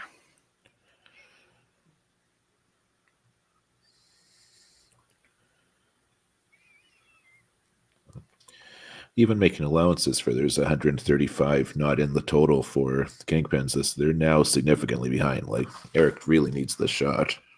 Yeah.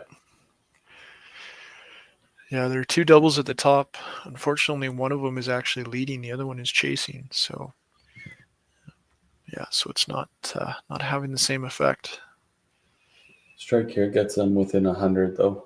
Ooh, no. And then unfortunately now it's going to be 150-ish that they'll be down. Yeah. Yeah, going to have a strong 9 and start strong 10 as well. Give themselves the opportunity to claw back. So they're at 853 at the moment, or 853.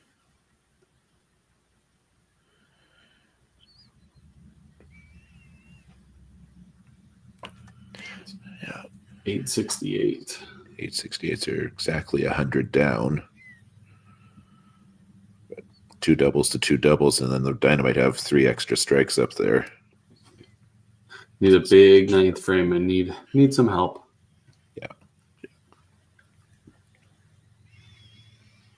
Yeah, see what Greg can do here to start them off. Trying to keep his double rolling. Both. Get them on both sides. Yeah, great shot for Greg and an absolutely instant answer from Randy. Yeah. So that's now an additional double for the Dynamite to potentially work with.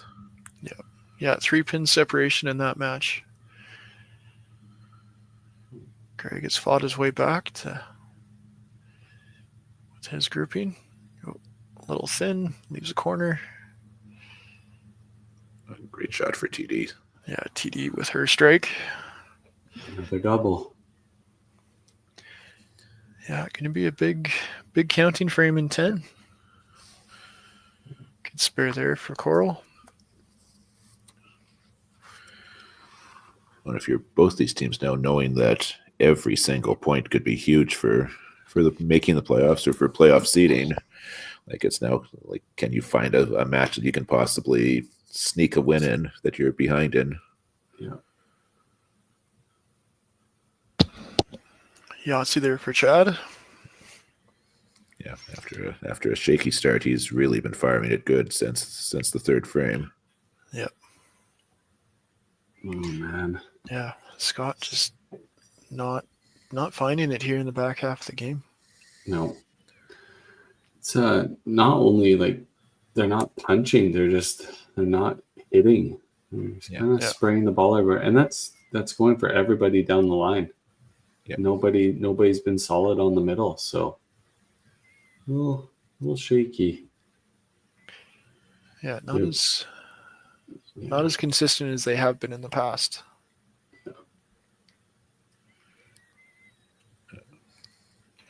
Just a bit right for Aaron. But he does have a comfortable lead, and if he can pick up the spare, really not losing much. 18 misses the Kingpins. 18. That's a lot. That's a lot. Tough to score. Tough to add score. Even if you are sparing those, it's tough to add score. Yeah, it's only 11. Only 11 misses for the Dynamite. So I mean that's a significant difference right there. There's a strike. Gino with his first strike.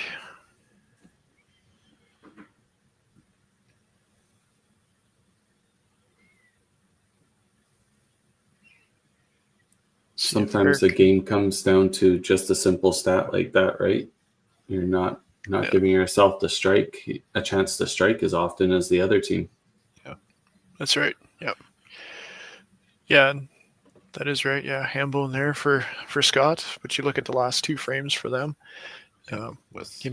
They've thrown 10 marks up in the last two frames. So they've got 4 doubles. Yeah. It's more of those 4 doubles are what's going to make it extremely difficult for the Kingpins to get this back. Yeah, that missed spare there. Yeah. So that'll be all about, if you're the Kingpins, it's all about damage limitation and trying to pick up as many individual matches as you can.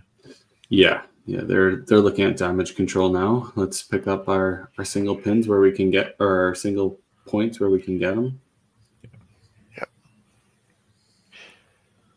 Yeah, right now they're looking at 1 and 2 are the spots that they can get those points. Yeah, the other 3 are out of hand. Yep.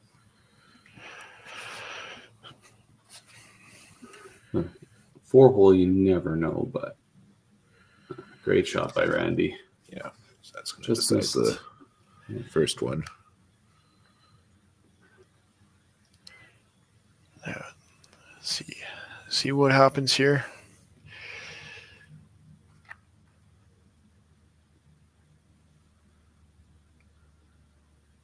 Good spare. Good spare for Greg. Greg does get his spare. I don't see Randy going gutter ball 2 to tie, so I wouldn't expect so. No. But tough battle. Greg fought his way back into that match. There's Randy. Yep. Randy takes that point. Randy secures it for officially with that shot. Yep. He'll be happy with this game. I mean, coming into today, he was 247, which is a little bit lower than you would expect from somebody with his experience and skill. Great shot by Coral. Yeah, Coral gets the push there. Putting the pressure on TD to finish that match. Yeah, TD Max is looking at, what's that, 169? 69? Yeah. 269. So kind of the same scenario. Coral just needs to keep it on the lane here. And that's good. Yep, that is enough to do the math. 301 there for Randy. Great game for him. Yep.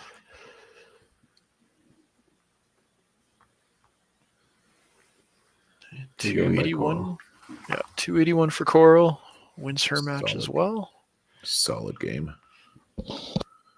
Not bad for not having a parachute, right? She was in there right from the word go.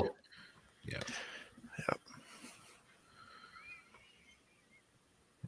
It can be both pressure inducing because there's no help coming, but it also can kind of be freeing because you got to do it. There's no hook on you. Yeah. You've got the longest leash possible. Yeah. 12 count there for Scott.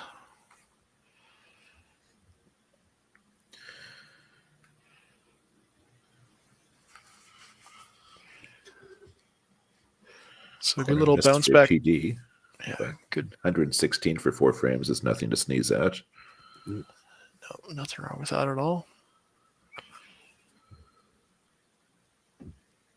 Scott gets his spare. Good bounce back game here for the Dynamite for sure.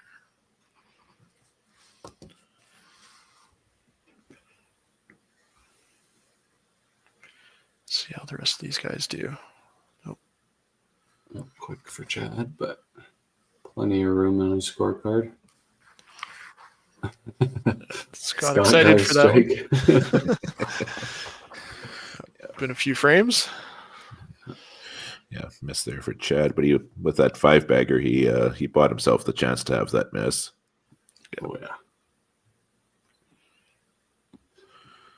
Oh, ugly start, bit of an ugly finish, but the middle was world class. Oh, Gino sticks and gets the corner.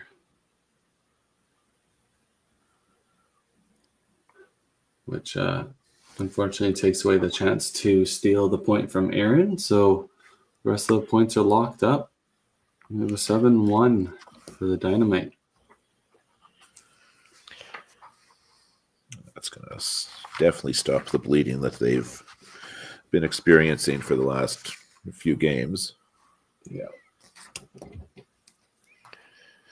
Yeah, so that'll put the Kingpins 37 and 35.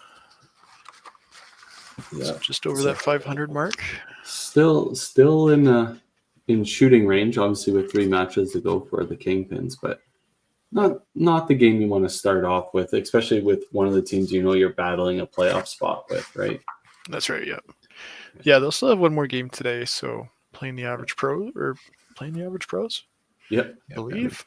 I'm like, I think. Yeah. They'll be looking to right the ship and get out of this with hopefully a 500 day and have a big last 2 matches, right? Yeah. Yeah, it's whenever you're playing 2, if you can get a 500 day out of it at a minimum, then you've kind of done the worst of the best. So yeah, minimize the damage. But we know like the average pros are going to be ready for them because they're playing for a spot not to go to relegation, right? So that's right. Yeah. And they've been playing really well. They've had some big scores as of late. So yeah. Since moving Brandon out of the bottom, they've seemed to figured a way out to get the points where they need them. Yeah, throwing big scores. Yeah. Well, if you're the Kingpins too, you also know in the back of your mind that your last week of matches are against the Avs, who are one of the top teams in this division, and against the Lumberjacks, who are also going to be fighting tooth and nail for one of those last playoff spots. Yeah. Exactly. Yeah, Scott looking to finish his game out through his Yahtzee and then a light chop. We're chit-chatting too much. There's your Yahtzee. Yeah. But great game by Scotty here. Yeah, 360. No big problems there. I did not get to see that total. It changes too quick. 1381 for the team total. That's a very good bounce back after the last game. Yeah. We'll bring our faces in. As our managers get settled here, we'll have a quick outro interview with them, and then we'll get rolling into our next matches here. But obviously, great bounce back for the Dynamite after a tough loss, and Kingpin's a little bit of a rocky start, so I feel that they're probably going to be focusing a little bit on execution for the next match here. But so from the Dynamite, the voice, Aaron, great bounce back guy. Oh, absolutely. I mean, first frame we go 4 open strike. It wasn't so much like a here we go again, but it was like, how do we get back to our identity? And a lot of our identity last year has been like the pit vibes, like the vibes in the pit, like supporting each other, pumping each other up, really turning in and focusing on execution. It's not like so much that's been missing per se, but in a league where margins are so razor thin and you start with opens, you feel a little bit creep in. I think it's natural to do. And then things get a little bit quiet. So we had a game plan going in just to turn more into the pit, and it worked. It worked. Yeah, fair enough. You guys definitely showed the execution and what we kind of come to expect, right? So great job. Pretty much a must-have. for us. Yeah, It sounds crazy for to sure. say, but like truly, that was a big game for both teams. Seems like we always have, do or die games or big games against the Kingpins. Love playing them, but that gives us a lot of wind in our sails, and we feel really good about that. All right, and we'll bring in Robert here. He's just getting settled in. Robert, how's it going, sir? Oh, you're muted. Unmute yourself, big guy. There you go. Amazing. Not great. No, obviously not. Not the game that you guys wanted to come in. But you knew the Dynamite were going to be coming in hot after they come in after a tough loss. So, kind of tough battle. Got to hit the middle. Yeah. You guys had a lot of misses. That was one of the things we pointed out for sure. Coming out of the break, you guys came out hot. Had a great 6th frame. The Dynamite had a great 7, I think it was, to kind of stem the onslaught that you guys were bringing. You got to hit the middle, and we missed a lot. Missed a lot. Fair enough. Definitely could have used about 3 more spares there. Yeah, I think three would have been the difference there. Hey? I mean spare players. Oh yeah. There it is. But yeah, tough match. But obviously we get to see you in the last match of the day against the Average Pros. Yeah. So team will be practicing hitting the middle, I'm sure. Yes, they will be. Amazing.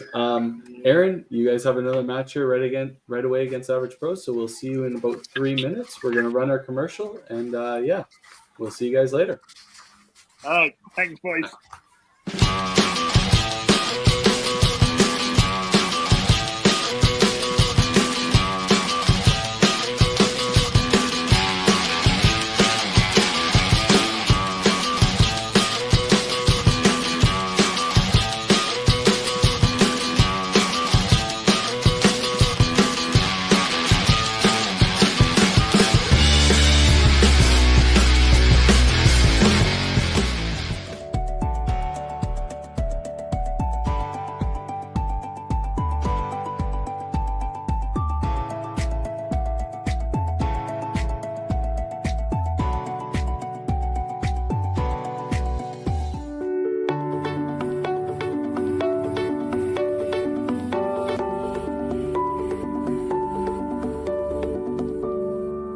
Cargill is proud to be supporting a truly Canadian sport like 5-pin bowling. We look forward to watching some great competition from many competitors and bowling centres across our country. With hundreds of locations across Canada, Cargill is committed to helping the Canadian farmer thrive. Whether it is selling commodities, getting agronomic advice, fertilizer needs, crop protection, and marketing expertise, Cargill is here to help. So please enjoy this bowling. Thank you.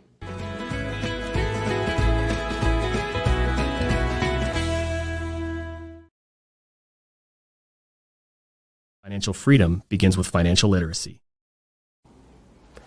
Hi, I'm Dave, and I'm thrilled to be a sponsor. My journey began as a teacher because of my deep passion for education.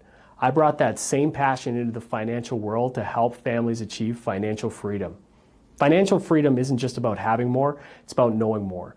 That's why I'm here to help you make smart decisions with insurance, investing, and lending, all in one place.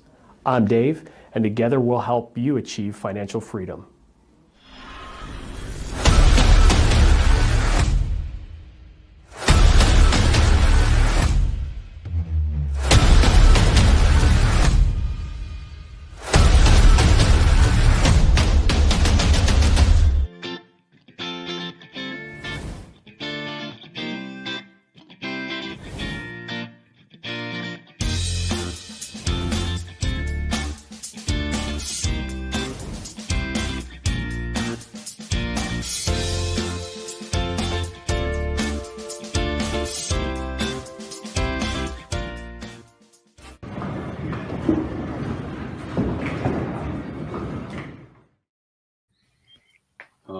So let's bring in our team managers for the next match here. Match number 3.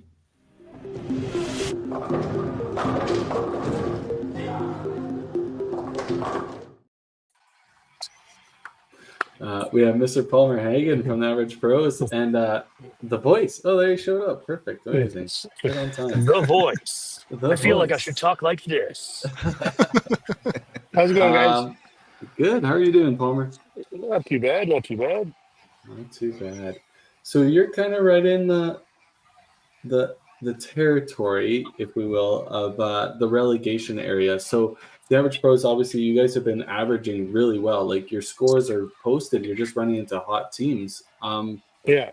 How is the team feeling knowing that you're coming up against a team that's fighting for a playoff spot, but you're also fighting for something just as large, in my opinion, to stay in the league without having to go through the relegation process, right? We're just looking at playing spoilers right now. We do our job.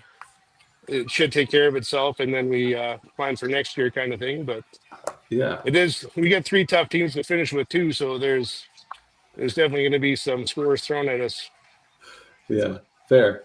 I think that's a tough part about this league, and especially in the Schwartz division that you guys have kind of run into, is there is no easy teams, right? It's the pro league. Like, it doesn't matter. You can shoot 13.5s, 1400s, but you might be running into 15, 1600s. Yeah, we know that. That was the start of our season right there. Like, it didn't matter what we threw. Yeah, amazing. Aaron, obviously, third match of the day, coming off a big win, especially against a team that is also fighting for a playoff spot. How's the team feeling, and knowing that the Average Pros are just as easy to throw 13, 1400 as well? So how's the team looking? Yeah, like the theme is we take care of ours, right? You can only control what you can. I'm not a big fan of really like putting a target in terms of a score. I'm more of like the most important shot's the next shot. Put your best foot forward, and the match is going to play out a certain way, and you just hope to have a chance at the end. Like, it's not even 80-20. I'd say it's 90-10 that these matches always come down to the last frame.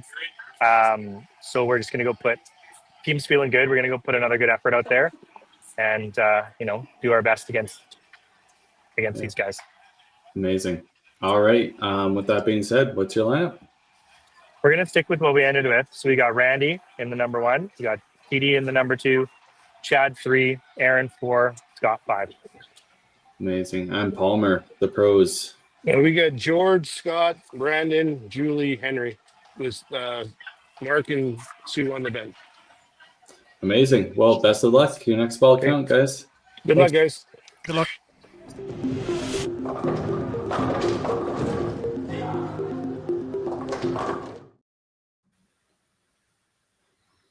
All right. I've been kind of excited to see this match. I know I haven't been doing any of the Schwartz division stuff this season, but keeping an eye on like the posted scores from the Average Pros and the Avalanche and stuff, and the Dynamite, sorry. I think this is going to be an exciting one. I really do. Yeah, we could definitely see fireworks here. Yeah, the way Brandon and both Julie have been bowling, especially since they got into that 3-4 position, they just seem to work off each other really, really well as far as their dynamics. So they can definitely light things up as needed. And obviously, we've seen Chad. He's thrown 700 doubles so far today. 700? Do the math right? 600, sorry. 600 doubles so far today. Carrying too many zeros over. He's thrown well so far, and Aaron, we know as well. You can definitely get things going. So I think it'll be a good match, even at that 3-4 spot. So.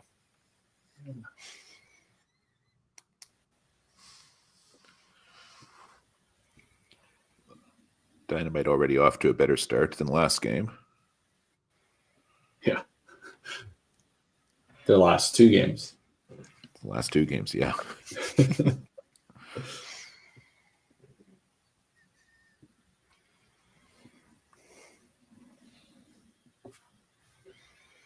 Great shot by Jordan. Yeah.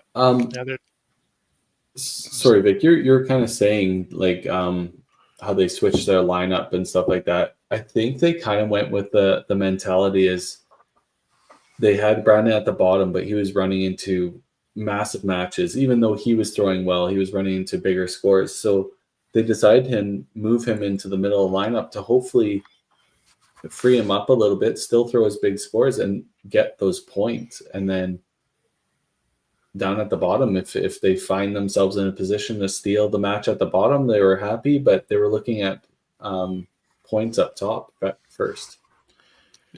Yeah, and it seems to have been working. Like, he's only got, Brandon has 2 wins to his name now, but he had previously had 0, averaging 279 coming into today, 90 frames. Didn't seem to matter what he threw in the bottom. Yeah, it always worked against him. So. And when you have a player that's playing so well, you need him to get you those points, right? So. Yeah, Chad just kind of picking up where he left off. Yeah, that's if you're Brandon. I mean, that's, as you said, they moved him into the third, maybe just to get him a better matchup kind of thing. But now he's got to go up against Chad Van Dale, who's been playing lights out today. Yeah, yeah, exactly.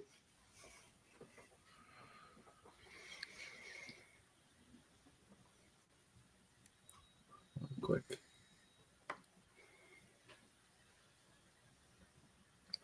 And now they're running into a team, the Dynamite, who's already 2 matches in. They're kind of settling in, right? You're probably expecting their best match of the day right now. Yeah. Especially after that last game, they've certainly got their tails up. And as far as the standings go, they've basically got their points percentage back to where it was at the start of the day. Yeah. Yep.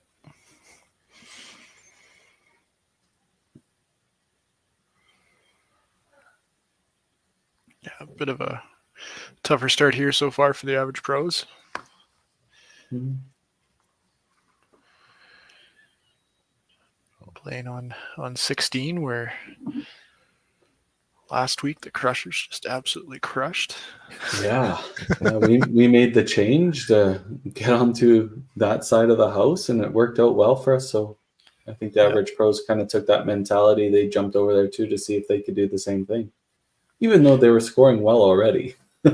Yeah, just the wins is what is really mattering right now. That's right. Yeah. Yeah, well, the first year we played there, first season of the Pro League, we played quite well there, so at least I did anyway. We just got a little insight. There's a tournament going on, so they actually had no choice. Oh. Well, that works out too. Yeah. Trying to give them the benefit of something, right? But yeah, a little strategy, but strategy wasn't even in place. It was just, here you go, guys. This is where you get to play. Yeah.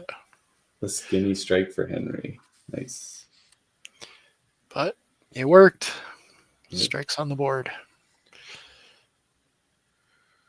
Yeah, so 3 marks apiece after the first frame. Pretty even start for both of them. 73 to 75. Boom, boom, boom.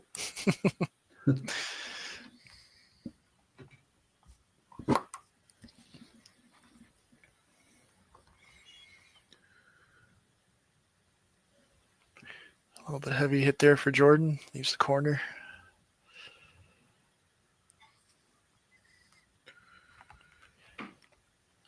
Randy with his second miss in the row to the right side. So just looked a little quick again.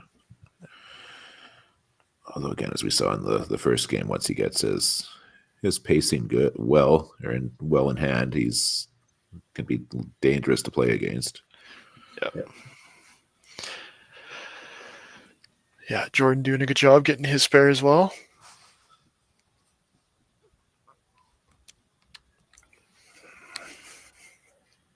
Yeah, it really comes down to the name of the game. Hit in the middle and then getting the marks when you can. Just getting the scores up. Yep. And prime example was seeing the match before, right? Heartland unfortunately was a little wild and didn't hit the middle much, and their scores showed that, right? There's such a thing as obviously being too accurate and punching and not scoring. That will happen. But when you're missing and not scoring, it weighs that much heavier, I feel. Yeah.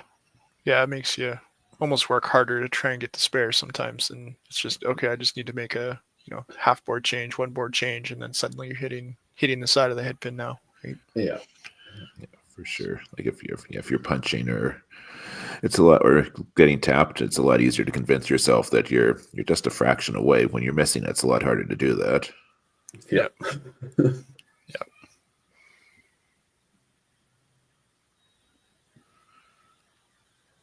Good pick. Yeah. Speaking of that, the Dynamite have got now 6 misses in their first 8 frames.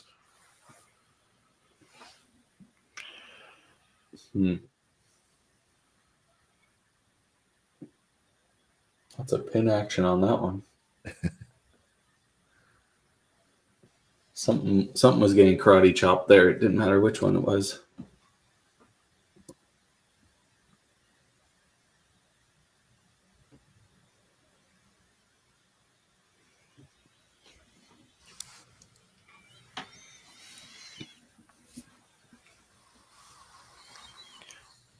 Julie picking up her side of the head pin after her punch. And Aaron did the same. Punch of his own.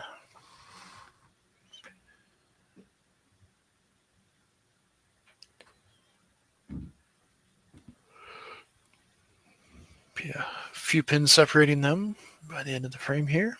Mm-hmm.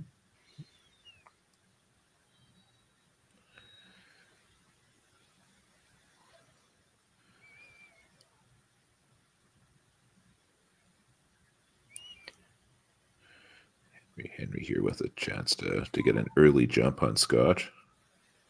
Yeah, let's see what he can do here. It's a good ball for him. There you go. Nice. Early double for the average pros. They're not really looking to mess around today, I think. Yeah. Get it sorted out and get the job done.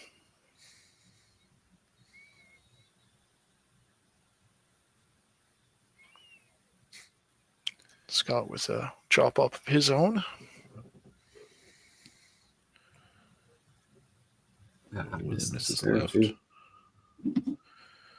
So definitely advantage average pros in the second frame. Yep. Counting 4 of 5 marks there. 2 of them as strikes. 1 getting to be a double.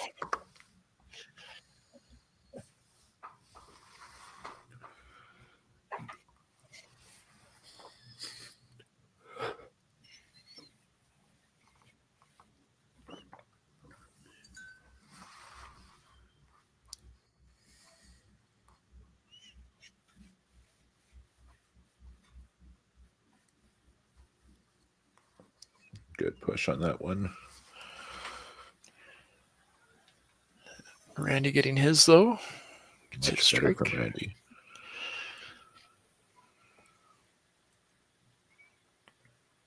See if Jordan can get his spare and keep his advantage there. Nope.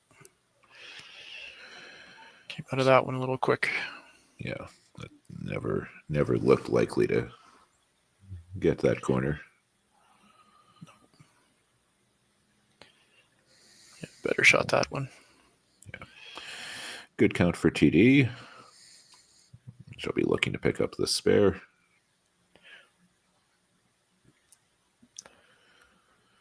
Yeah, trying to change the results of that second line where they keep trading places.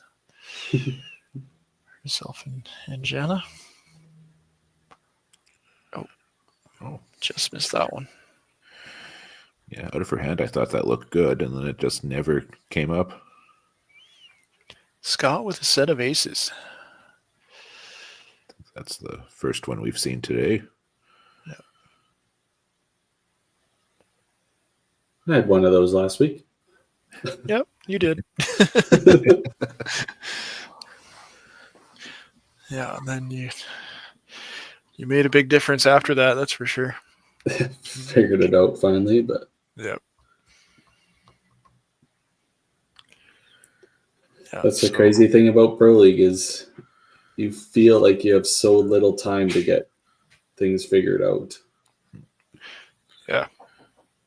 It's not an 8-game block. It's one match, 10 frames. Figure it out. Yeah. Yeah, most usually have 2, maybe 3 frames before somebody starts feeling it, right? Yeah. Starts feeling that hook getting closer and closer. Chad with his strike there. Puts a little extra pressure there on Brandon to make sure he throws a good shot here.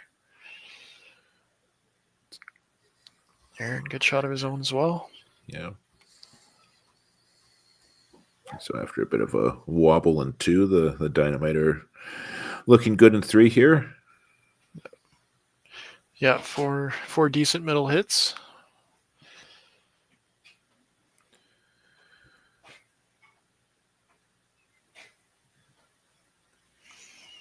Good shot for Scott. Be looking to pick up the spare.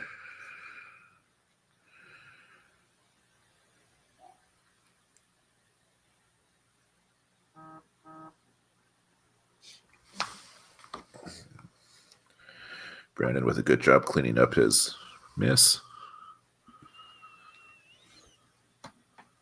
Yeah, Scott just playing letters again. Getting his spare though that time. Yeah, and unfortunately for Scott, the letter is not X. That's right. Yeah, the wrong letters. Yeah, Julie looking to turn this frame around for the pros here. Good shot there from her.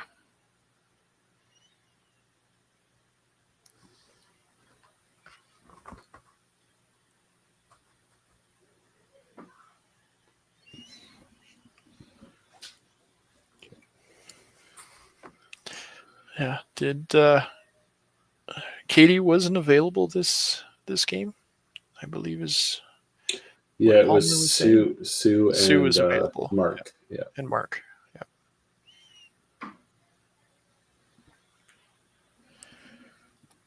Yeah, I can see Sue up there being a cheerleader. Yep. Always good to have that.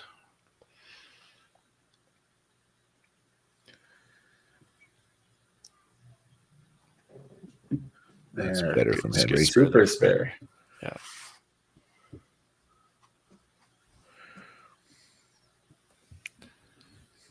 Gets us pretty close for total. 4 points in it. But an extra couple of strikes up for the Dynamite. Obviously still early going. Yeah. Average Pro's obviously looking to kind of have a better frame here in 4. Get themselves set up for 5 and go into the break with something decent here. Yeah, good ball there to start from Jordan. Quick for Randy. Yeah, Randy a little quick again.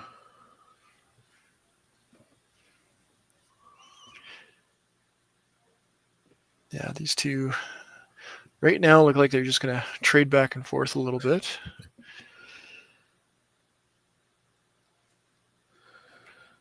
Good spare there. Spare. Never known 30 counts to hurt you. Oh no. he's playing his aces still. Oh, Scott. Yeah, after that set of aces, he's probably thinking, well, I need to do something different. No, just keep throwing a shot. Yeah. Yeah. Oh, the aces aren't going to do happen something every different. time. Not that. Yeah. But no harm, no foul, right? Yeah. Counts the same. Corner spirit. Yeah. Another left corner for TD. She'll be looking for a better outcome here. Yeah, a little bit of redemption on that one. Looks like she's got it. Yeah. Great shot. Good spare there to keep things even.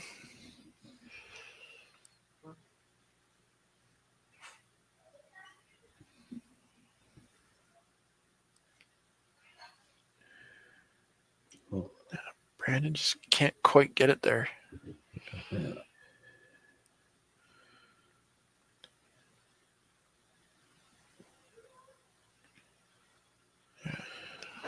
Chad's No not going to mercy give him from much of a Chad. chance. Yeah, good double there for him.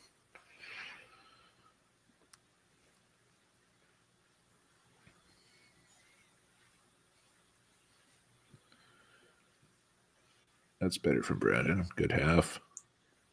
We have the same amount of misses on each team. We got 7 misses on each side, so expect the score to be close, which it is. 30 pins, 24 pins. Yeah, but for the Dynamite, they had 6 of those misses in the first 8 frames that they played. Yeah. They're finding some strikes. Yeah, Iron with a thick hit there that did the job.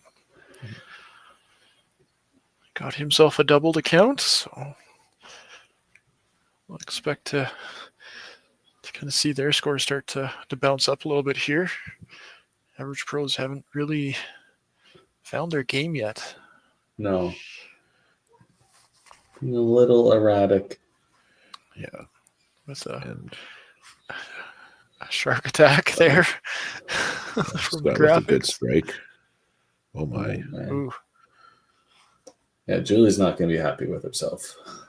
She's not one to miss her target too often. So 3 times in a row, she's going to be a little beating up on herself a little bit. But she's one of the best and will bounce back pretty quick, I'm sure.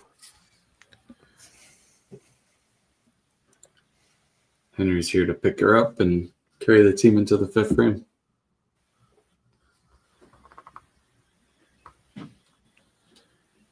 Ooh, close. Just couldn't quite get it all the way up to the pocket, but he'll take this chop count on the spare. Just for momentum, you'd think of picking up the spare here would be important. Yeah. Keep with 4 marks for the frame. I like it's fair. Yeah, it does just that. Yeah. But with Dynamite putting marks on marks, their lead is 55. Yeah.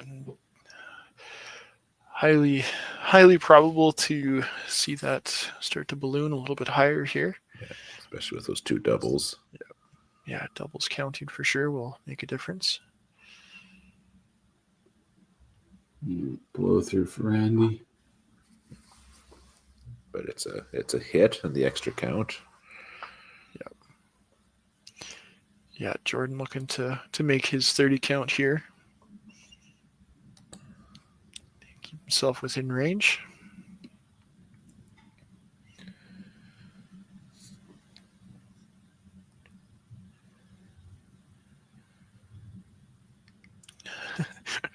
Not quite so comfortable with that shot, but result worked. Yeah, Jordan gets his half there. Gets his 30 count, actually gains a couple of pins in 4. Yeah. Gets himself within 5 there. A nice shot, TD. Yeah, good shot there from TD. Gets her 30.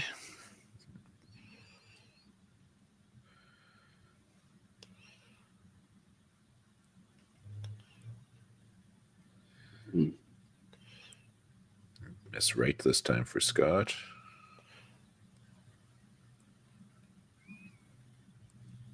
Yeah, looking to keep his spare, keep himself nice and close, gets it to go. Chad with a triple. Chad's living in the pocket today. Yeah, he's been very sharp. Other than a couple of frames to start the second game. Yeah. Yeah, it's started a lot better here in this match. Yeah. If you're the average pros, you got to be looking at the middle part of the lineup here and possibly thinking about a substitution, you would think. Yeah. Yeah, they've got a couple people to play with for sure. Better shot there from Brandon. Gets his first strike of the match. Aaron knew that one pretty early for his triple. He's got it going again. Yeah, Julie looking to bounce back hard here from last frame. Yeah, suddenly that's 12 marks in a row for the Dynamite. Yeah, Julie missing right again here. Yeah.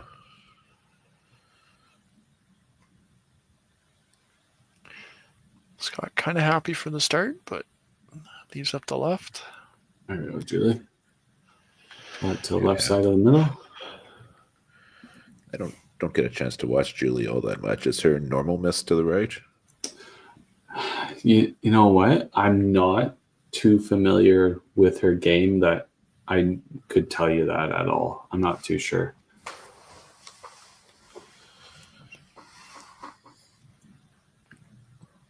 Another very good frame for the Dynamite, putting more marks on more marks. There you go. Yeah. Solid fifth frame for the pros. So we got 611 to 503. So a little bit of advantage for the Dynamite through the first half of this match. We'll run our commercial and bring back the last half.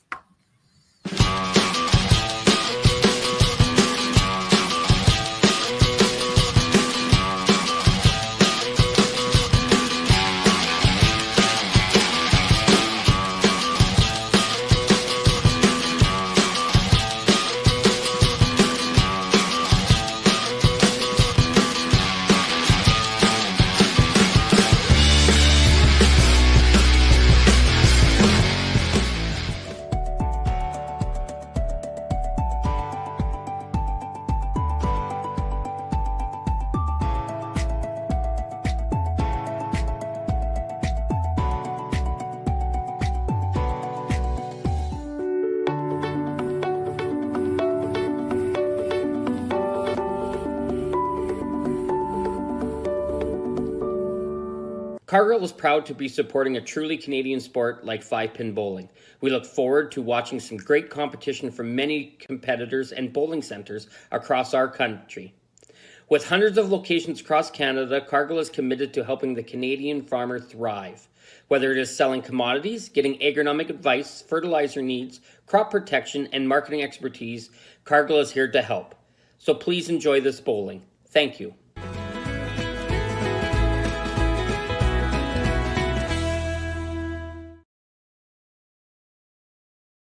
Financial freedom begins with financial literacy. Hi, I'm Dave, and I'm thrilled to be a sponsor. My journey began as a teacher because of my deep passion for education. I brought that same passion into the financial world to help families achieve financial freedom. Financial freedom isn't just about having more, it's about knowing more. That's why I'm here to help you make smart decisions with insurance, investing, and lending, all in one place. I'm Dave, and together we'll help you achieve financial freedom.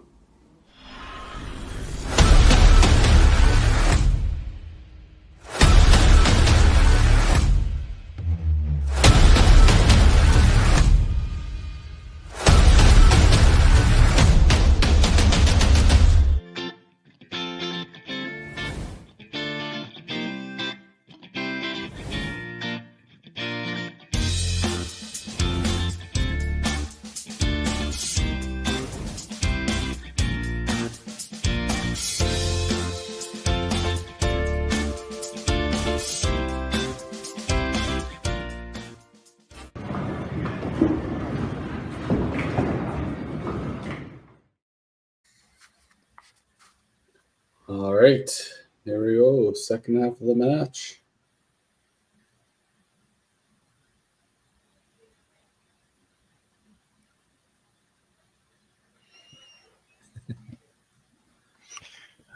Yeah, 100 pins separating these guys at this point.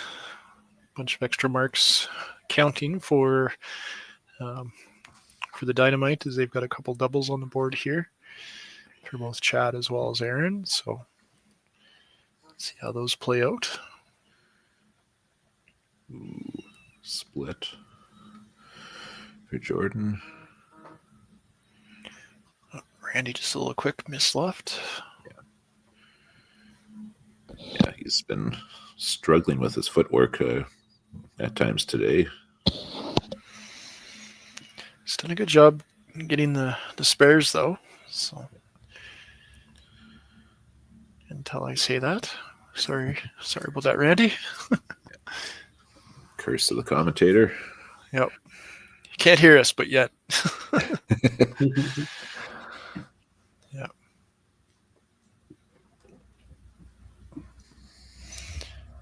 Yeah, it doesn't hurt him too bad. They both opened that frame, so still only a pin separating them.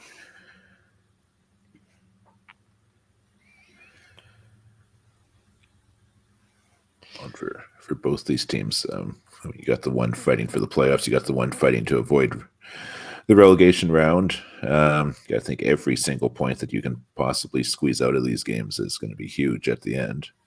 That's right. Yeah. Yeah. Even the second match is starting to stay tight.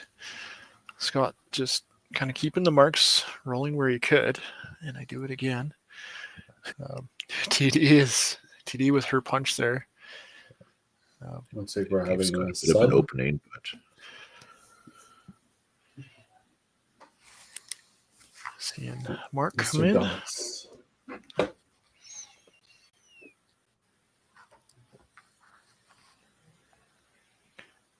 Yeah, so TD doing a good job cleaning up her wood there after her headpin. A bit of a lead over this Scott Mark combination.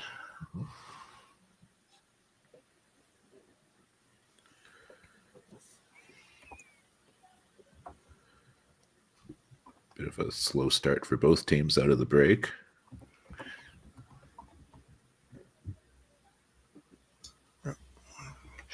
Heavy chop there for Chad.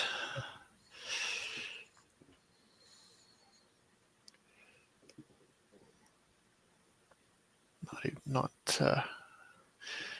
having that double continue. Brandon having a chance now to get one of his own. Good spare though from Chad. He's keeping the marks together. Great shot for Brandon. Yeah. Absolute no doubt about that one. Yeah. It's found something here.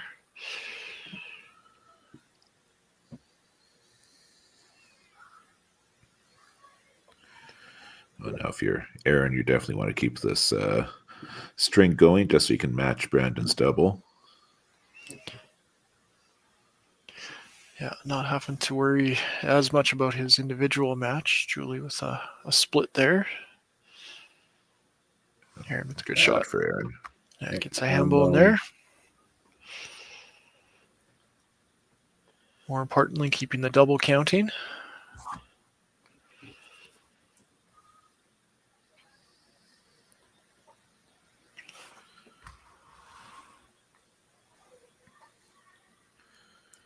Julie cleaning up her wood there. Unfortunately, that's two headpin splits in the frame for the average pros.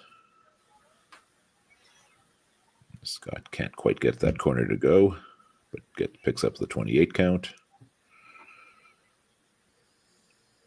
And for Scott, it seems to be feast or famine when he hits the middle. It's either he can throw a ton of strikes like he did last game, or it's a lot of not strikes.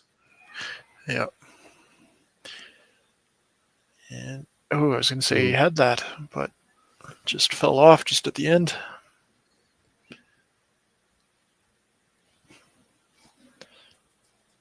Definitely looking disappointed with himself there. He's looking to get back into this match with Henry, especially Henry opening up here. Yep.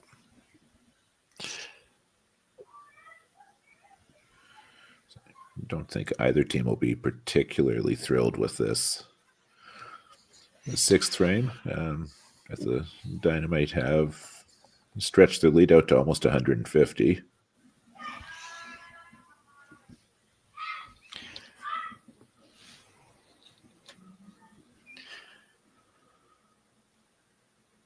All right, close match up top here, one pin.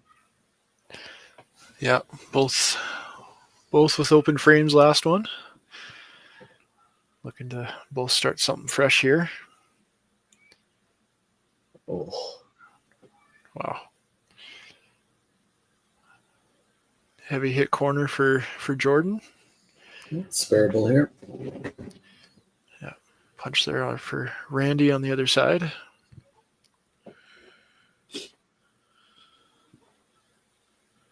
Cleans up one side. Jordan picking up his spare.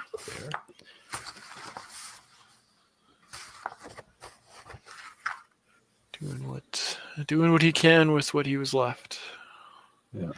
I That's know. all you can do. Randy had 301 the previous game. But again, given how important points are going to be come to the end of the season, if you're the manager here for the Dynamite, do you think maybe possibly swapping Randy out with a chance to maybe pick up this point?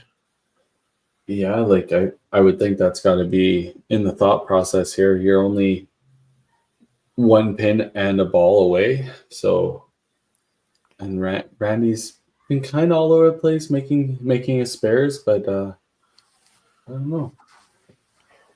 Might be a question for Randy is like, how do you feel? Do you think your next ball is going to be in the pocket, or do you feel a little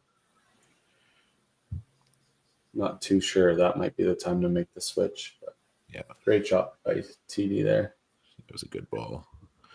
Bit of a late falling corner, but looked really good out of her hand.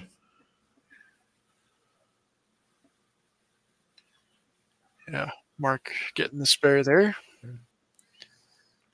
Keeping it close. Oof. That was a very, very center shot for Chad. Straight back. Now Brandon can make this third match very close in a hurry. Yeah, another good ball here from him would start making a big difference, even chipping into total a little bit more too.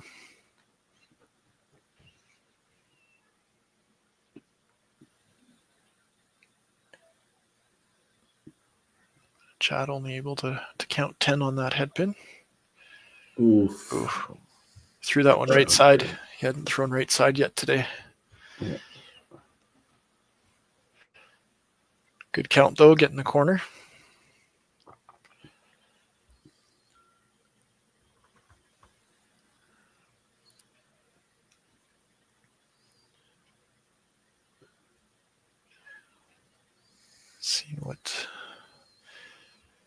See what he can do to pick up the spare.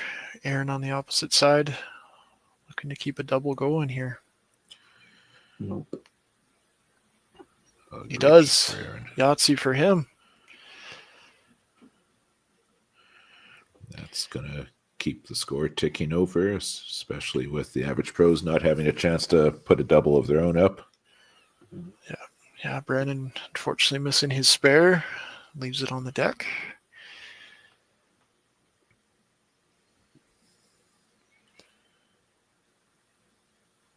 Oh, Scott, he just can't get that corner.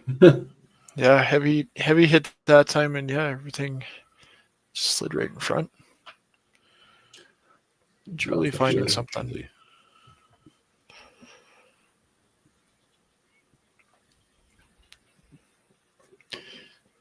Somebody hit the camera. We'll fix that here right away. Don't worry about that. Yeah, both of them got hit, so. Yeah, Henry coming in 255 average. Oh, and they're going to try and fix it. All right. Good shot from him. Gets his strike. Spare there for Scott. 160 pin difference here. Looking at where totals are at, and most of that sits basically in that 4 spot. Yeah.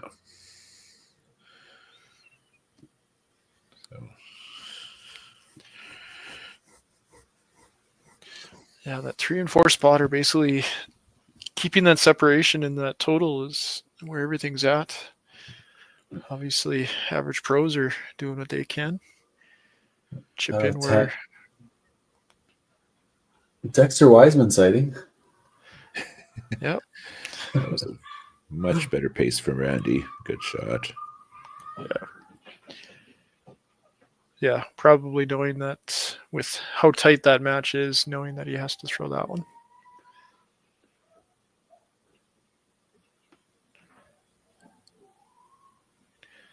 Dexter looking like his usual happy self.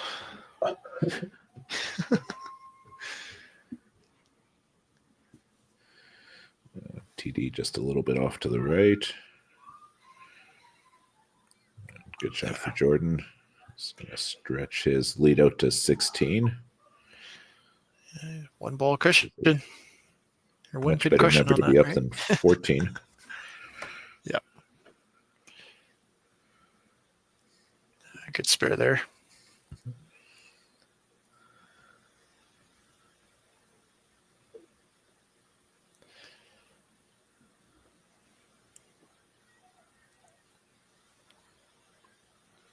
Let's see what Mark can do here. Capitalize on his spare that he had last frame. Chad looking to get back on the horse here.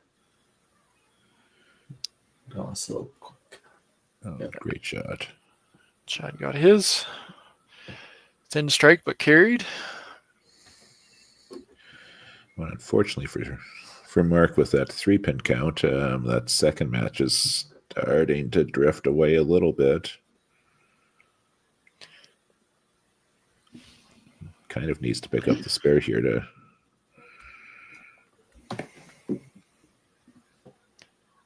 Oof. wait for it. Maybe another one. Yeah, just looking to get some pins here. Oh, Corner. little Big count for Aaron. yeah, thin corner.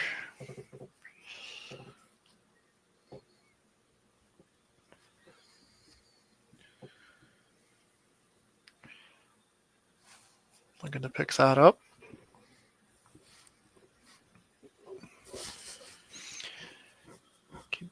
Keep separating a gap here for Aaron against Julie.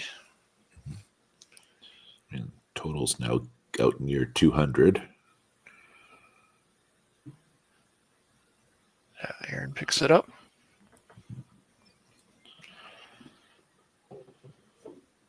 That's been really this game nothing other than the 5-bagger for Aaron. There's really nothing flashy from the Dynamite. Just steady building a score. Yeah. Just keeping those marks together is what has been doing it. Not seeing the open frame in between. It's making a big difference here. Scott getting his strike. Another 30 count. They're now up over 1,000 through 8. Julie missing right again on that one. Just not getting that arm where it needs to be to get that shot over the line. Overcorrection. Looks like Sue's coming in. Yeah, that looks like a substitution for sure. Just seeing if they can find something a little more consistent here.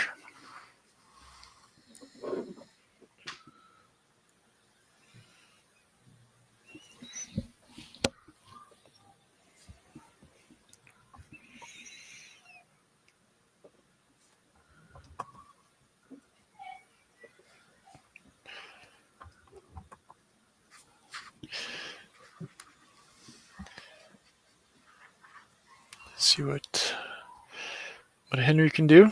Yeah, Can get a double. Get the double. He's still got a small advantage in his match.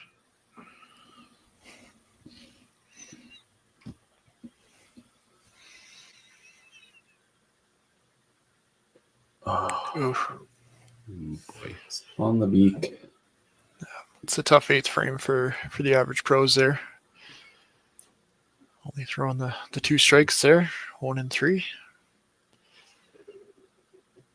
Looking to do a little bounce back here in the 9th is what they're definitely looking to do.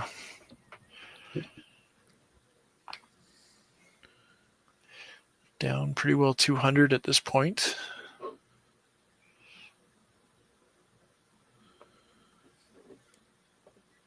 Okay, so I've got 9 and 10 left to go. And again, if you're the average pros, this may be a lot about damage limitation. Like, you've still got a chance at 2 or 3 points. Maybe try to see what you can get out of those. Yeah, and I think with where total's at, just trying to set themselves up to start decent for next game, find something that's comfortable and something that you can work with. That was a good shot for Jordan. Yeah. Randy right on the center. All right. Big advantage for Jordan for that point. So now the average pros are probably looking at taking the points that they can, right? Yeah. Starting to get in a little danger zone here that team totals are touch and go. And if you're the Dynamite, you're looking to be greedy here and try to not let the average pros get those couple points that they've got their eyes on. Yeah, you want to get above the 560 mark, right? Give yourself some room. Yep. Yeah, and they'll have 3 matches left to play still after today, so definitely wanting to set themselves up as best they can for those. Yep. Average pros obviously with 1 game left to play today against the Kingpins. Well, and if you're the Dynamite after today, your 3 games left are the Lumberjacks, who are also in that pile fighting for the playoffs. The Snowmen, who have an outside chance, and a Winnipeg rival, who would probably like nothing more than to try to knock them off. And Next Gen, who are the top of the division. Yeah. Yep. So it's not going to be a picnic for the Dynamite for sure. No. So you're looking to pick up the points where you can and not make it an issue later. Yeah. Yeah, they're basically at the same point as they started with today, coming in. So every little bit helps to push them that far forward today with this game. Brandon looks like he's found something. Double there for him. Yeah, it's just unfortunate he had that right a couple frames earlier and missed it. Yeah. Wow, that changes the dynamic of that match. Yeah, significantly. Yeah, 3 headpins in a row to start this 9th frame for the Dynamite is not how they were looking to help themselves out. Sue comes in with a big strike as well.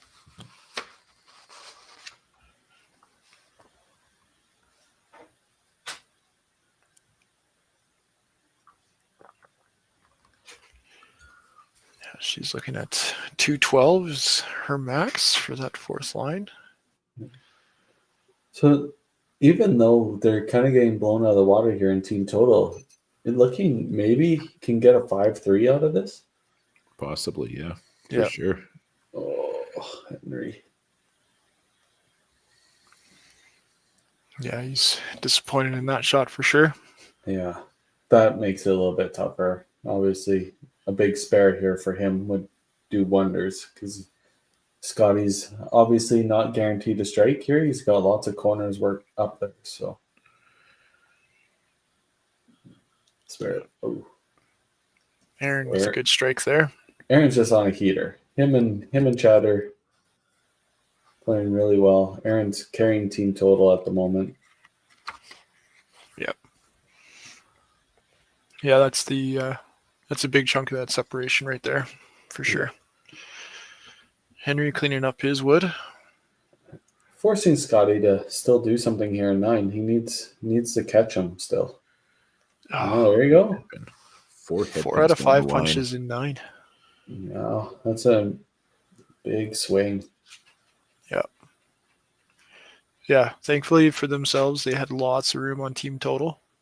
Yeah. But yeah, those, but now if you do the same thing in 10 and average pros find a massive 10th frame, even team totals reachable. Yep. Yeah, and it certainly puts at least a couple of those individual points in jeopardy. Yeah, two doubles working. Yep. It's 90 sure. pins on each of those. So that's 180. That already makes up your team difference. And then you just got to win the other 3 10th frames. Yep. It's big. Scott doing what he can, though. Cleans up his wood. There's only 2 pin difference in that anchor match. Yeah. Yeah, he'll have another 10th frame for individual match there. He's had one of those already Think today. he's enjoying the pressure. Well, he lives for these moments. Yeah. Jordan with a great ball there. Randy's going to match on the opposite side. Yeah, Randy's now playing just for the bottom. Yep.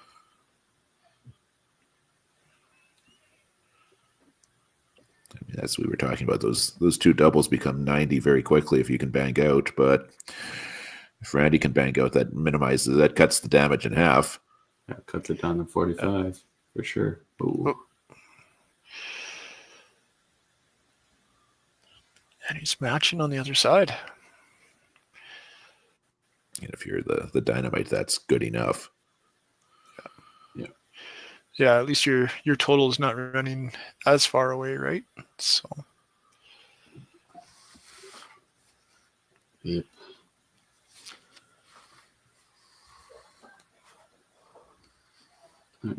Good win for Jordan, though. Yep. Yeah, hard-fought game.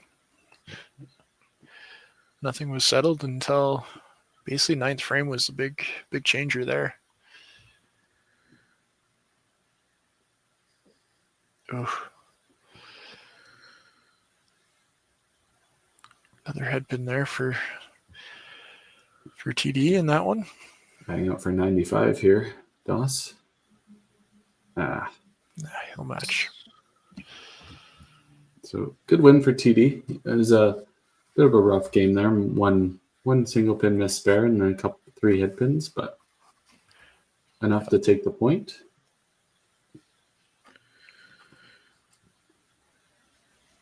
Doesn't have to be pretty. It just has to be a win. Yep. Yeah, like you said, every point now is going to be big. Yeah, it's crucial. Yeah.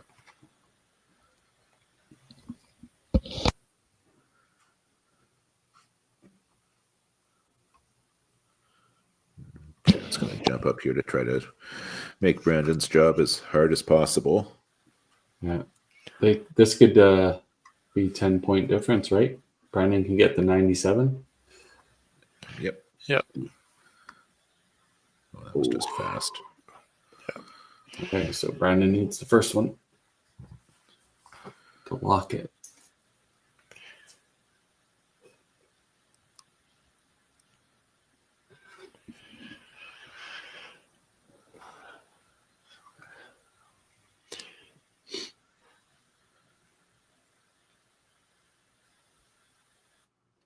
Good spare there for Chad. Yeah, definitely need the first one. Roll. Push. Oh, good shot. Corner doesn't go. Hey, need the spare now. Yep.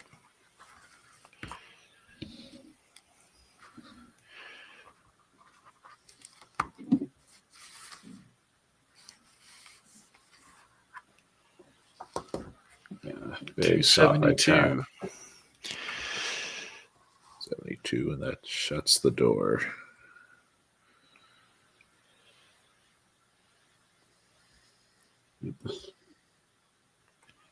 Yeah, he needed that first one. Yeah. Good spare there for Brandon, though. Looking at 265 with the strike, if you can get it. He certainly turned his game around in the last 5-6 frames. Yeah.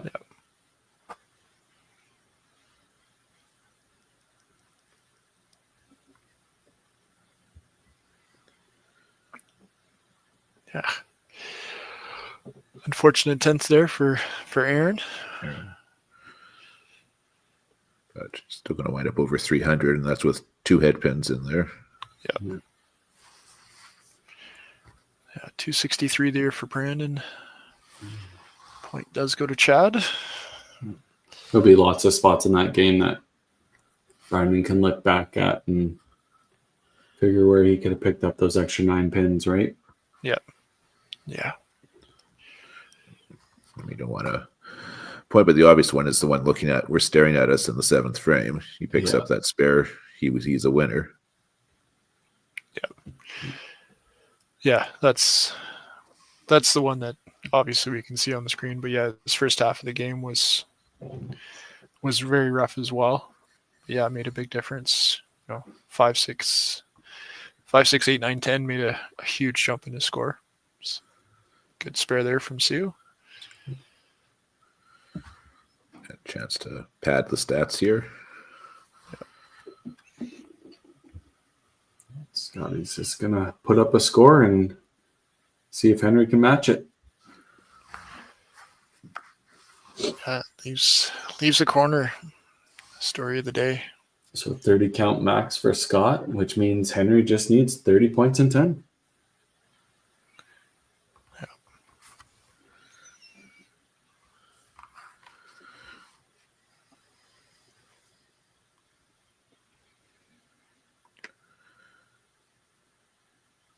Good pick. Good spare there.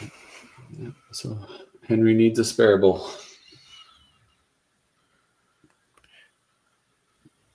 Yeah, obviously looking for the strike here, make it a little bit easier on himself. Yep. Great shot. Gets that shot. Just needs side of the head pin.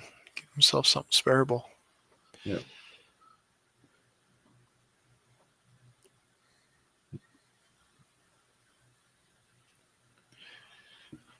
Is this one where you try for the strike? Well, I know what I would do. I might be tempted to wait to see what Scott does first. Yeah. He throws the strike. Scott throws the strike. I would try to throw it a little bit thin, but I'd be playing thin here too.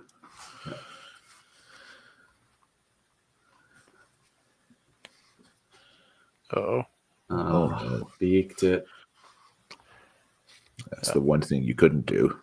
No. Yeah, that was the worry. Even a split would have been fine. Sort of. You could have taken the tie out of it at least, but yeah. Dang. Hey, I don't mind it. Be aggressive. It's you'd hate to rip a 3-pin and then right. So I do get it. The aggressive shot is a good play too. But tough loss for the average pros, big for the Dynamite. That's massive. After that tough loss they had game 1, that's a good finish to their day for them. Yeah, they come out well ahead. For sure. We'll let our managers and our math-wise, where's that voices settle. Here?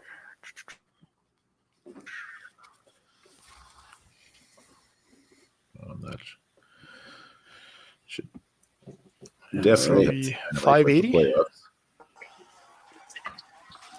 We got Aaron, and we'll wait for Palmer to settle down. Aaron, big finish. Great job, guys. 7-1. Oh, yeah. Kind of carried over from the last game in terms of just really trying to turn into the team, keep the vibes high.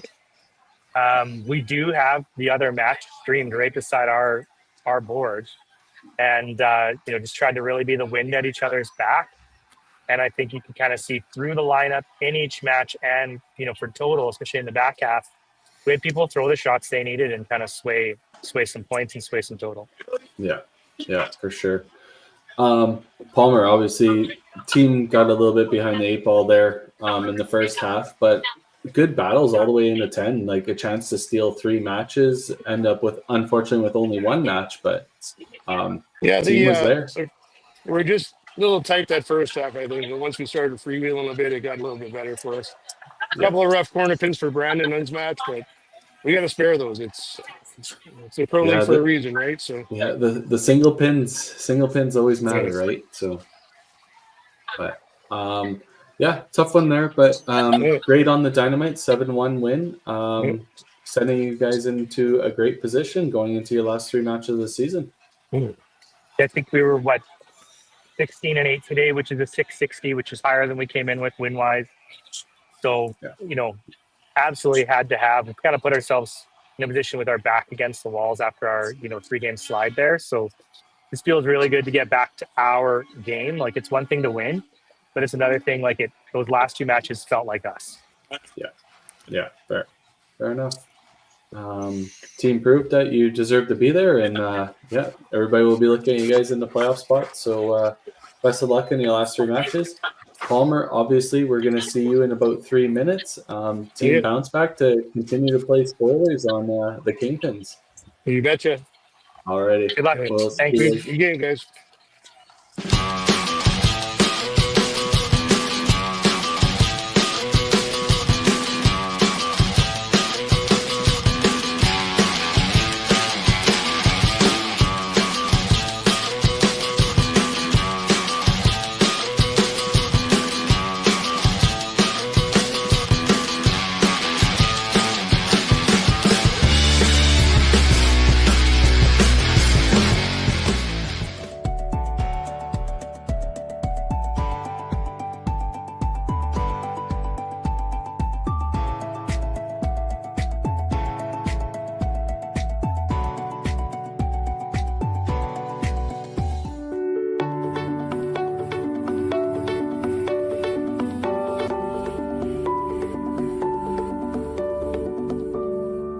Cargill is proud to be supporting a truly Canadian sport like 5-pin bowling.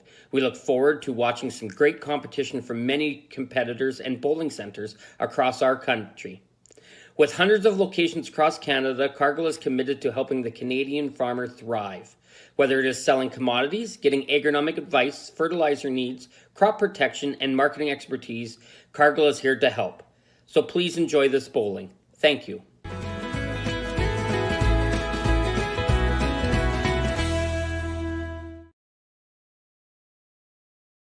Financial freedom begins with financial literacy. Hi, I'm Dave, and I'm thrilled to be a sponsor. My journey began as a teacher because of my deep passion for education. I brought that same passion into the financial world to help families achieve financial freedom. Financial freedom isn't just about having more, it's about knowing more. That's why I'm here to help you make smart decisions with insurance, investing, and lending, all in one place. I'm Dave, and together we'll help you achieve financial freedom.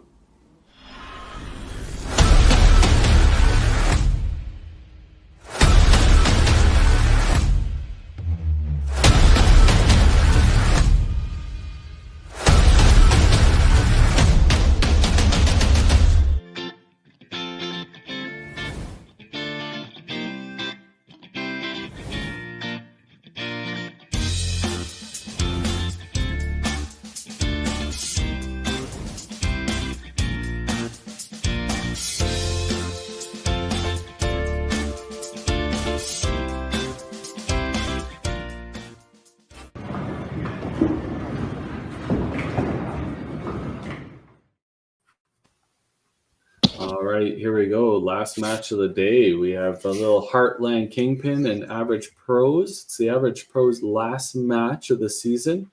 So we're going to bring our managers here right away.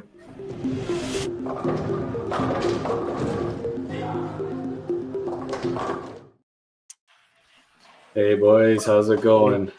It's not our last match, Crates. It's not? Second last. No, we got the Bombers last match. Come on. Look at that. Come You on, do, Craig. you do. Get it together.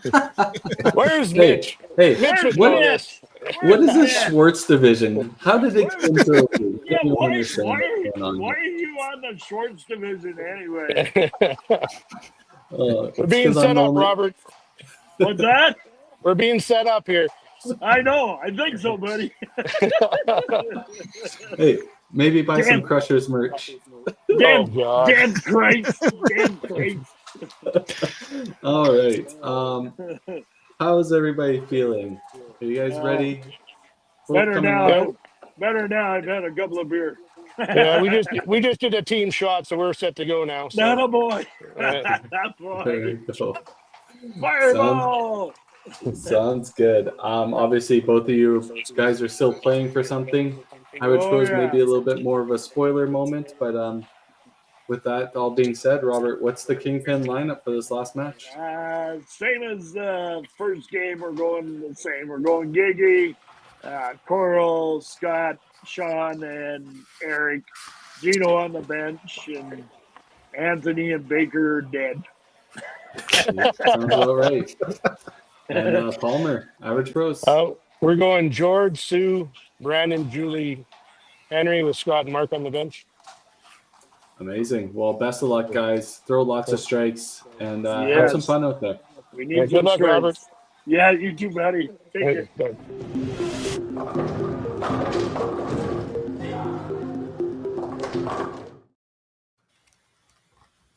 All right. There we go. Both these teams are excited to play each other. Lots of banter between these two teams throughout the season. So hopefully we get to see the fireworks show up. More bark than bite, maybe, or we'll see. Yeah, well, as mentioned, Average Pros playing for spoilers here, also doing what they can to minimize that relegation spot if they can. Obviously, they have 2 more matches to play, including this one here. So, yeah, they're going to need 13 points to get above the Storm Strikers. Yeah. Yeah, so needing a big win here is what the Average Pros are looking like. Kingpins with their loss earlier today, they're kind of in that 500 bubble.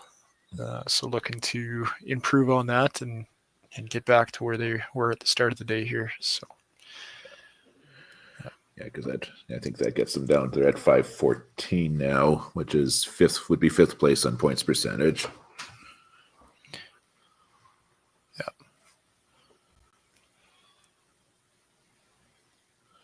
6 because of the Bombers.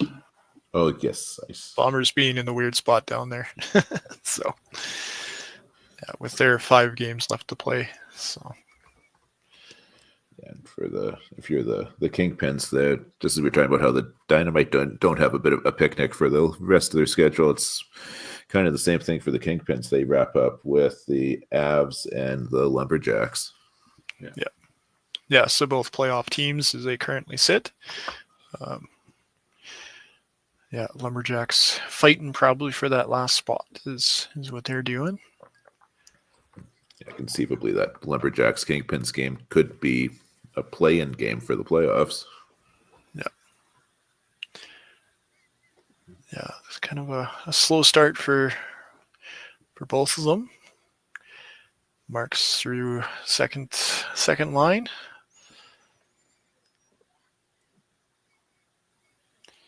See if Scott can find something here. He didn't finish the last game off too well. He started strong, but just kind of fell apart on him after the break. Looking to come back strong here to start.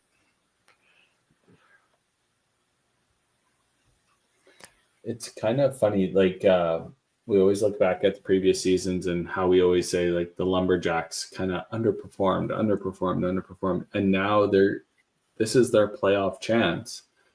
Kind of things are lining up a little bit with the Kingpins having a little bit of a struggle here, and the Dynamite finally finding something, but giving the Lumberjacks an outside chance, especially with a game against the Kingpins, right? That's right. Yeah, it's big. This match right now against the Average Pros, whatever it turns out to be, every single point is going to be huge now. Yeah, the only oddball as far as how many games are left, obviously, is the Bombers with 5 to play.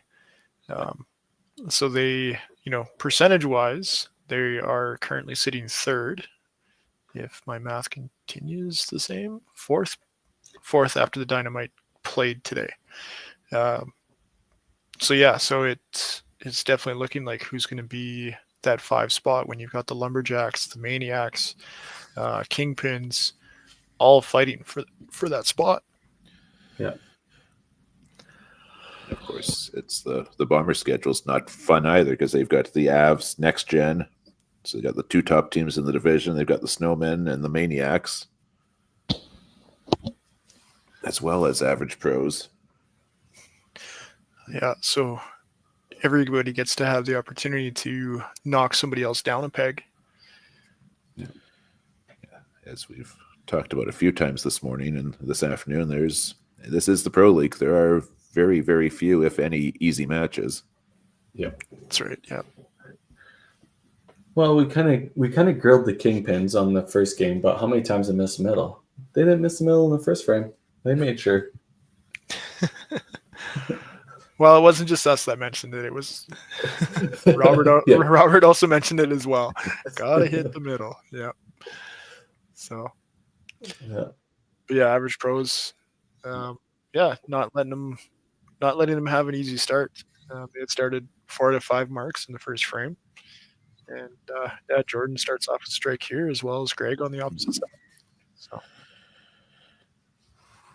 Well, and I mean, if you are the Average Pros, especially after losing that last one, you are now literally playing for your lives in this league. Yeah. Because, I mean, they lose this one, they're automatically going to be one of the bottom 2 teams. Yeah, and so you're basically, as the Storm Strikers, you're hoping for Average Pros not to be able to put something together this game. Is really what it's looking like, because they do have a half point lead over the knockouts at this point. Right. Yeah.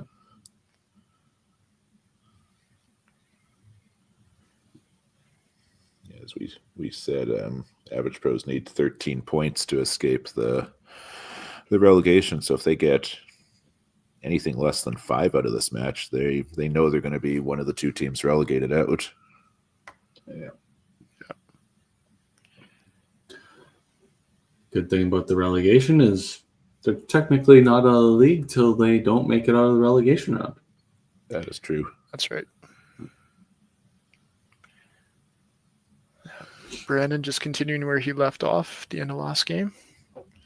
And for all those people that are listening and concerns about relegation and all that stuff, it's not to kick teams out of the league. It's to keep the league strong and introduce new teams to the league. So this isn't your bowling center league where if you have 16 teams and they come back every season, you don't really care what the league situation looks like. You're not looking to bring other teams in, but this is a professional league and we want to keep the league strong. And if teams underperform, they get relegated, but there's still a relegation event that these teams can get back into the league and show why they're supposed to be in the league. It's not anything against them. It's just a form of keeping the best teams or keeping the best players in the league throughout the season.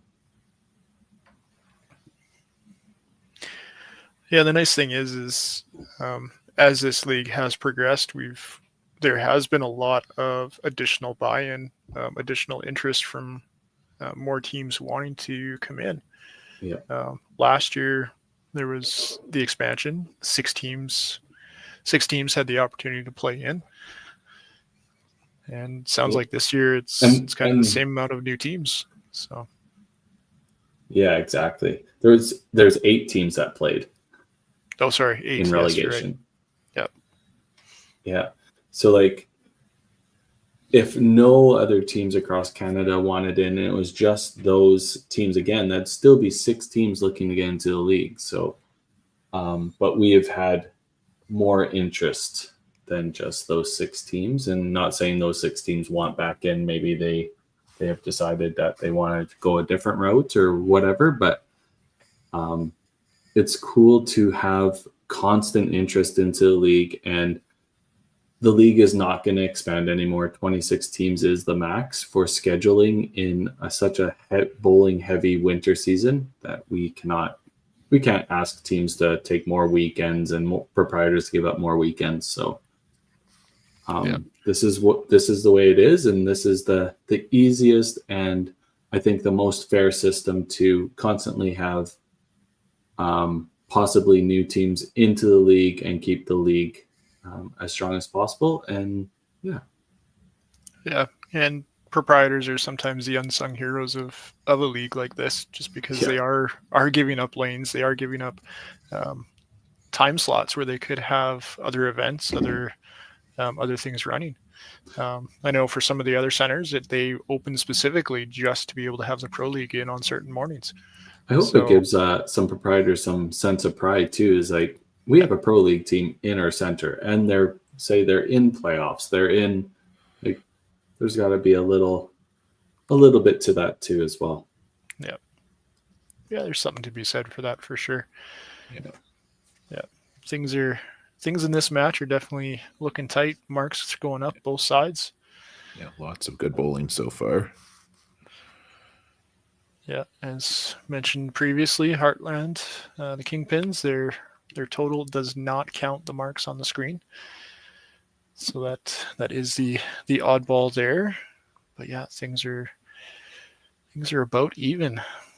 Yeah, they've got about another 105, I guess it is, to add to their score. Tough punch there for Brandon. Yeah, just circling back to the conversation about new teams entering the league. I know I've certainly heard rumblings in Winnipeg that there's one or two teams potentially kicking the tires on putting themselves into the play-in tournament. Yep. Yeah, there's been interest across the country from players you kind of expected to be on teams already, and situations like that, and cities that don't have teams in yet, right? So we want representation across the country, and especially in bowling hotbeds. So yeah, the big surprise is actually the Ontario teams. Obviously, there used to be a few more last year. Only one this year that has kind of pushed through. But yeah, definitely a hotbed of bowling that you don't see a lot of players represented from. Yeah. Yep. Yeah, Sean's just up and walking away. He's figured something out. Yeah. Well, I can tell you what he figured out: how to hit the middle. Yeah. That's fair. That's fair. Yeah, they had a game off in between, and looks like they've relaxed. They've taken their time, thrown a few extra shots in between. So for sure, it's sometimes especially after the way they finished and played in that second game, like having the hour off is not a bad thing. That's right. Yeah. They're heated up. They're excited. Yeah, Eric threw a very aggressive shot there, which is great to see him do. That was definitely something he was not doing for the first half of the first game they played. Yeah. I found that if he can stay aggressive, he hits a lot more, and he hits with a lot of rotation through it. That's just my experience bowling with him and also against him. We've thrown against each other in a few tournaments as well, and can definitely see the difference in the shot. Great shot by Henry there. Keep the team mojo going. Yeah, slight lead looks like for Kingpins here. Probably about 50 up. Yeah. So. Good shot for Greg. Good little push there to get the 3-pin to go. Jordan wants that one back.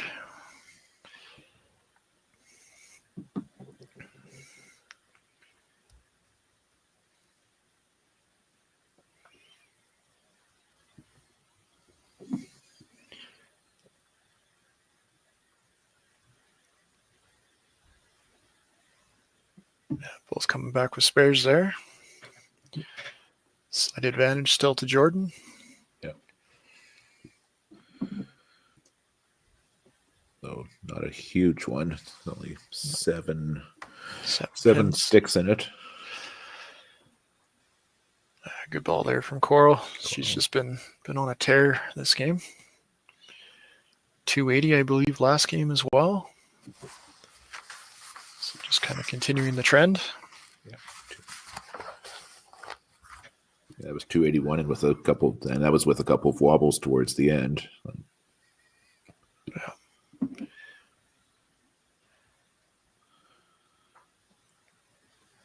Yeah, Sue's been doing good, just keeping the marks flowing here. Not getting a lot of middle hits, but keeping the spares until I have something to say about it. Well, the same thing. And when she came off the bench last game, she had 50 for the 2 frames that she played. Nothing wrong with 250 average.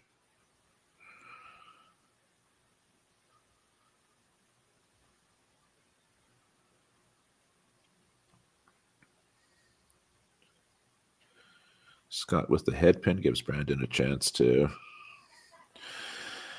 get right back into this match after his own head pin. The loss of count on his second ball, too.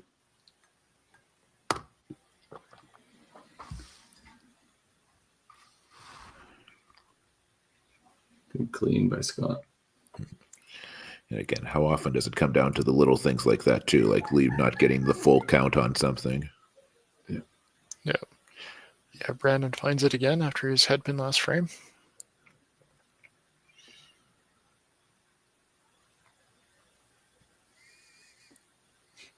All right, let's see if Sean can keep it rolling.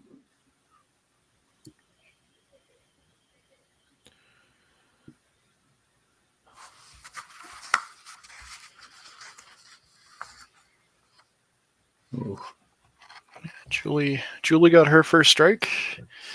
Unfortunately, Sean with his miss there.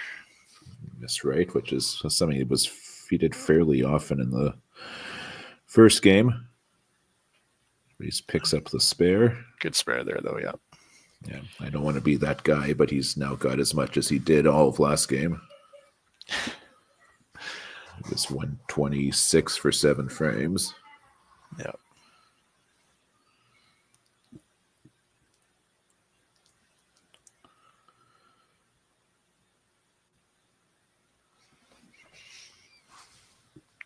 Henry just misses left again with this frame here.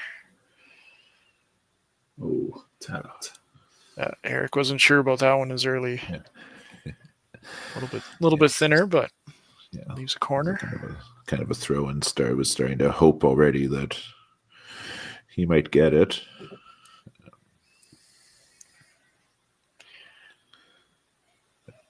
Good pickup though for Eric. Good spare. No question about that. Henry gets his 15.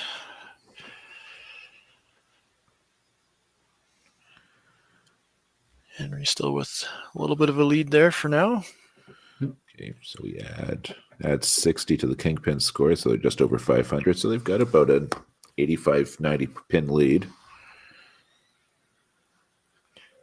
Yeah, obviously balls to count. Big fifth frame here. Yeah.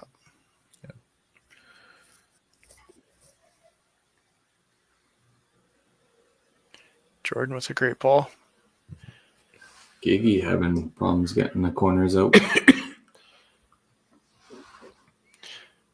Yeah, just not getting the same finish to get the corners to go. Seems to be hitting a little higher.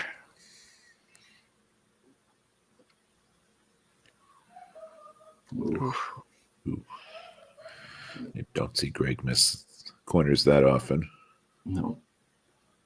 Great shot by Sue. Yeah, Sue gets a good strike there. Yeah, dead center. Dead center cleanup, yeah.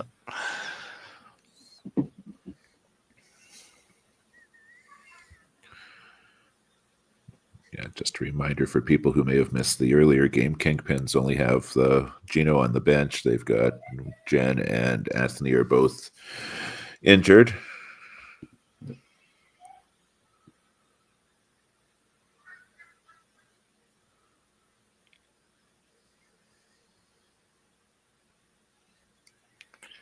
Good spare there for Coral. Keeping her marks going. 5 for 5 so far. Brandon finding a double. For Brandon. That's now a double and 3 strikes up for the average pros and 5. Can't wait too much longer to make a move.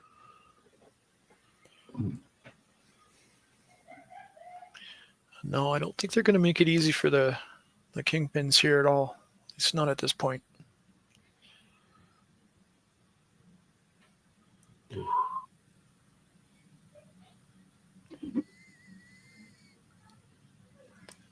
Yeah, Scott's just looking like he's just not quite getting it there, eh?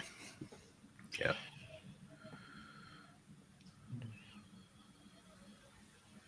Ooh, it's a tough punch out for Julie. For Julie there. Yeah. Chance to try and claw her way back a little bit. Good spare by Got it. I don't think he was that sure. Yeah. A little bit of tug maybe, but stayed there long enough.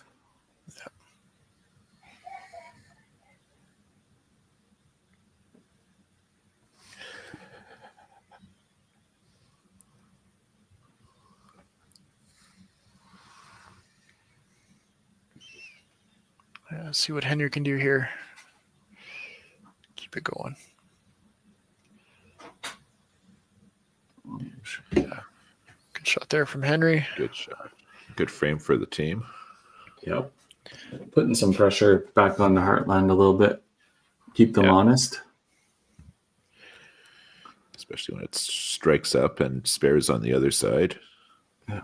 One double working, so they got 5:29 at the halfway mark.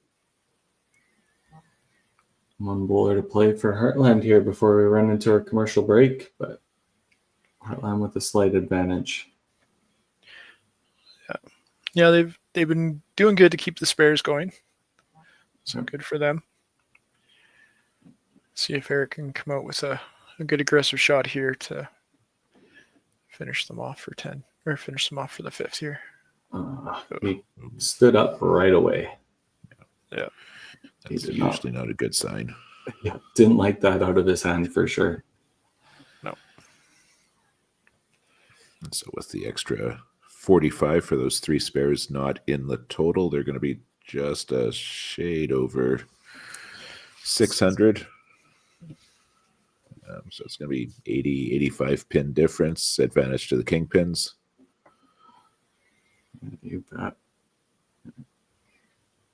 So 574 plus 85, they're up there to 529 for the average pros. So we'll run our commercial and we'll bring back the last half of the last match of the day.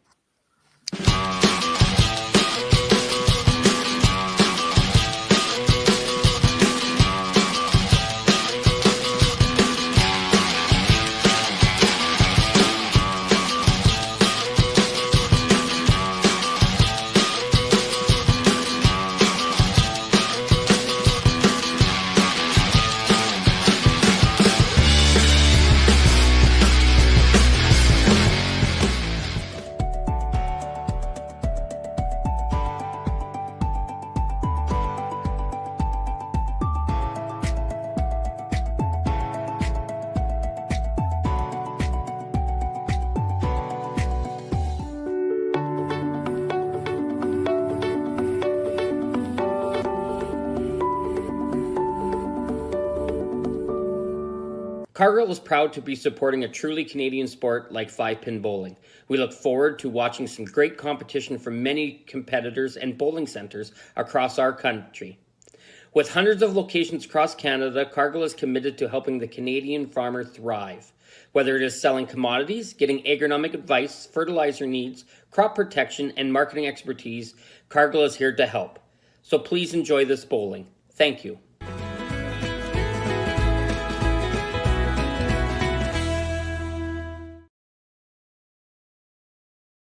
Financial freedom begins with financial literacy. Hi, I'm Dave, and I'm thrilled to be a sponsor. My journey began as a teacher because of my deep passion for education. I brought that same passion into the financial world to help families achieve financial freedom. Financial freedom isn't just about having more, it's about knowing more. That's why I'm here to help you make smart decisions with insurance, investing, and lending, all in one place. I'm Dave, and together we'll help you achieve financial freedom.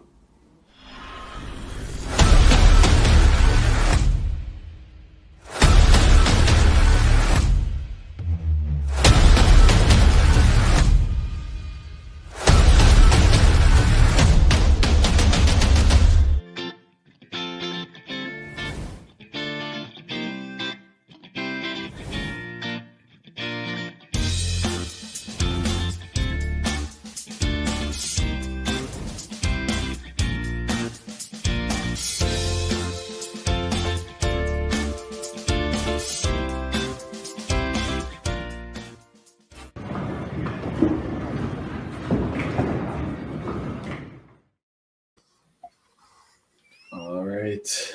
We're ready to rock and roll the last half here. We have the two bench players on the Average Pros warming up and getting ready for their chance if need be. Yeah, pretty sure Gino was doing the same, trying to stay loose. He's always one who loves to throw extra balls no matter when he can.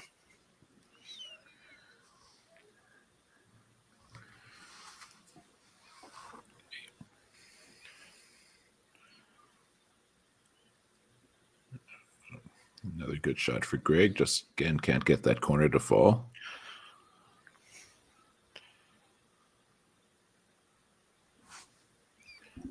Yeah, Jordan, unfortunately, with the head pin to come back. Gives Greg a little bit of an opportunity here to get the spare, which he did. Give himself a bit of an advantage here.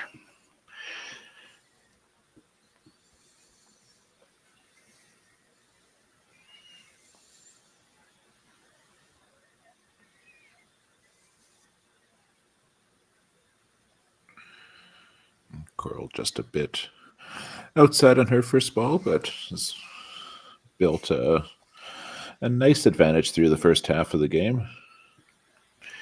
Yeah, she's been doing really well at getting all her marks where she could. Unfortunately, with that one, her first missed opportunity. Oh, and Sue just missed hers.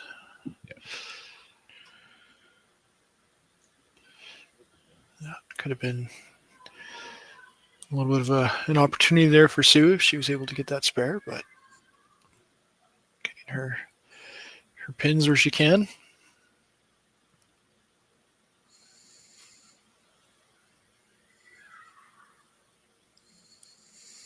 Okay, gonna have Brandon now coming up with a chance to really go to work on his double.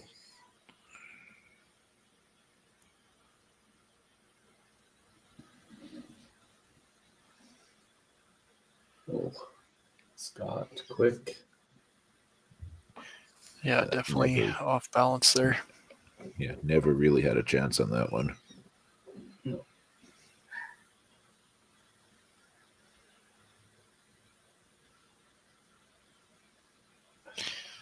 Yeah, Brandon's keeping the pattern. Double punch. Needs to break it so it doesn't happen. You 9. Unfortunately, that does not run the score up very fast. No.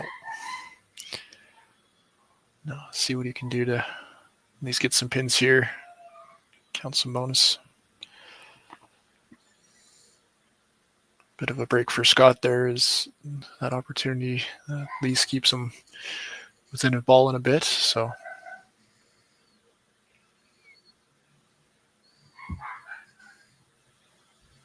ooh, he almost got it.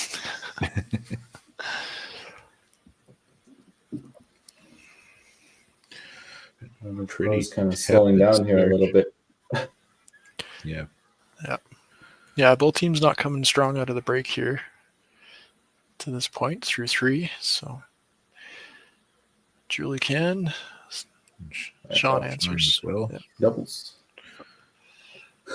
Double strike just on opposing teams. Yep.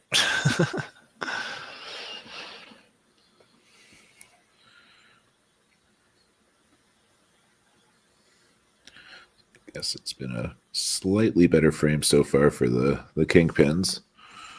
Yep. Although Henry with a chance to put a double up on the board.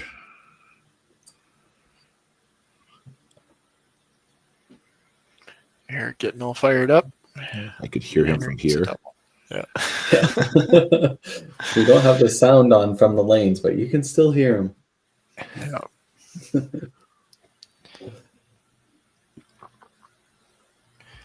Yeah, when he wants to get fired up, he can get fired up. That is for sure. So 717 for Heartland to 641.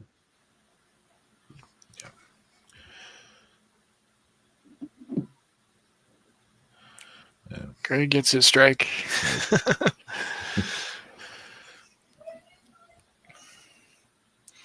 Decided to not have to shoot a corner. Save a little bit of energy. Jordan's not spare.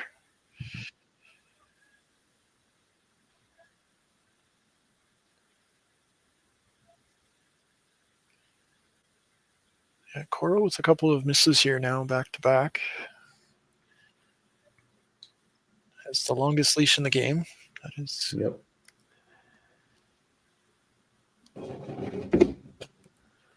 See if Sue can take advantage of this one a little bit. Yep. Shot here.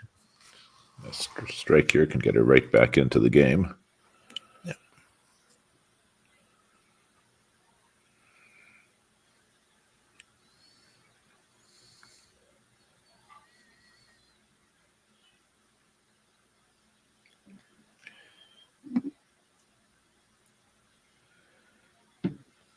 Well, that's not the shot she wanted, I don't believe. But didn't have a chance to pick up the spare here. Doesn't really lose too much. Tugging a little bit at the end. Yeah. Scott finally gets the pins to stay low. Yeah. That was way better, Sue. That looked better out of her hand, even though she missed. Yeah, definitely closer to the mark she was looking for there. It's the better release. Yeah, definitely more in control.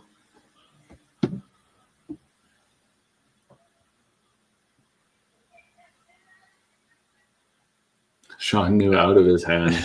just walking away. Yeah. Yeah. It's a good feeling. And Brandon, unfortunately, walking away for the opposite reason. Decided to try something different here. I don't know about you guys, but I would have tried something different in the 9th frame. Probably not the 7th frame. Because that was that guaranteed early? double coming up. Yeah. Oh, no.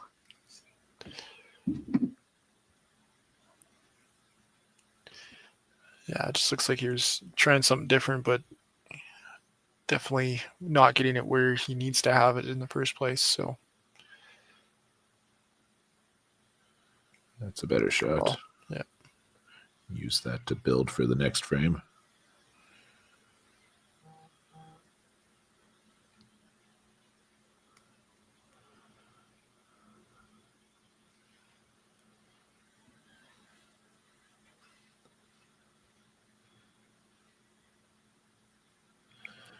Good double there for Julie. Great shot for Julie.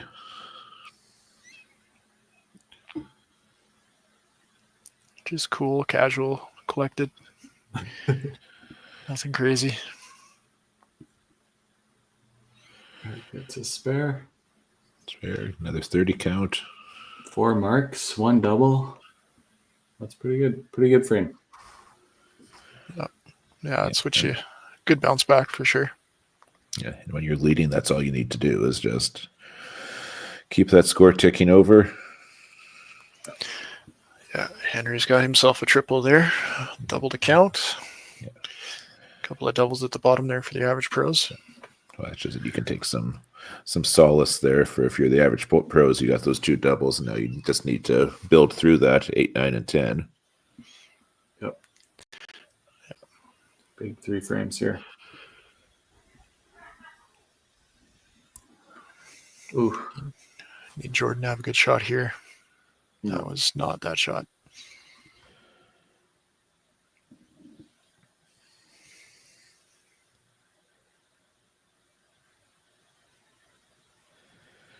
He'll be looking to pick up the spare here, just to keep himself within range of Greg. Oh, man. It's like he's lost it out of his hand. Yeah. Yeah. Wonder if they'll wonder if they'd make the change, but looking like at least he'll get to finish the frame. Hmm. Tough frame there for Jordan for sure. Yeah. Yeah, there's obviously 3 not great shots, especially when he's kind of been all over the middle. Yeah. Coral gets the kick. Good strike for her. A little push from the back to take out the deuce.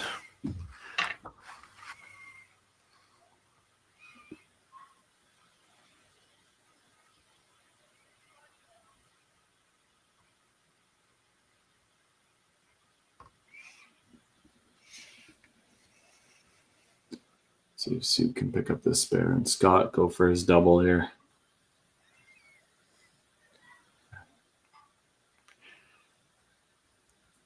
Yeah, unfortunately, Palmer's looking like he's got some choices he can decide to make if he needs to.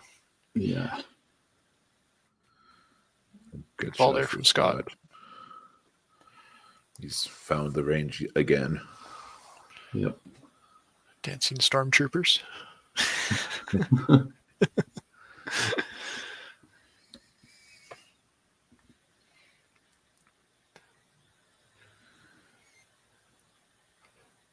See if Brandon can find it again here.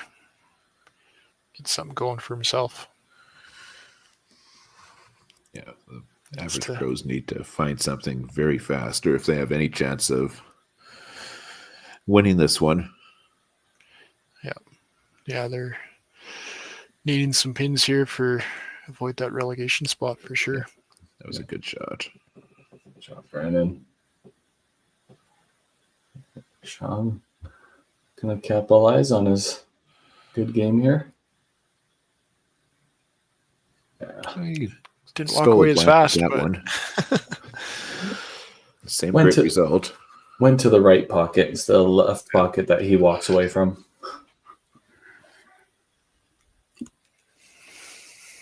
Still a great shot for him. Throws that hook coming in. So,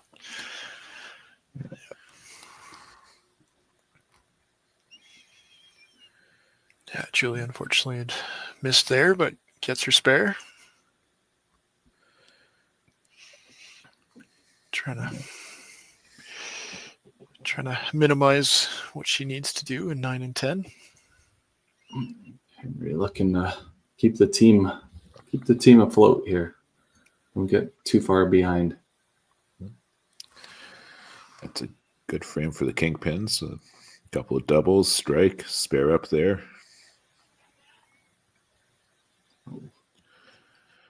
Just a little bit of a squirt there from Henry. Yeah, with the average pros missing on both their doubles, this has now become a huge uphill climb for them. Yeah, looking at almost 1,000 there for the kingpins up on the board. So it's now up around 100 or to over 100.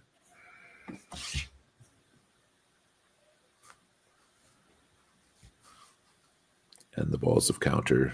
There's more of it on the kingpin side. This is going to be, as I said, a very tough uphill fight now for average pros. Especially. Scott went in for Jordan there. Yeah. Making a good shot for himself.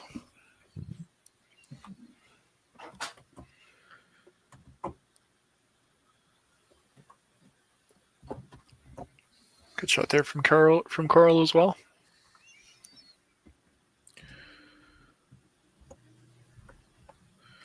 Yeah, once again, she's been solid today. Yeah, definitely no harm having her in the lineup today. So nope. She has really been good. Really good. That is right. How far does she come in? It's like same distance as Scott. Yeah. Oh, okay. Yeah.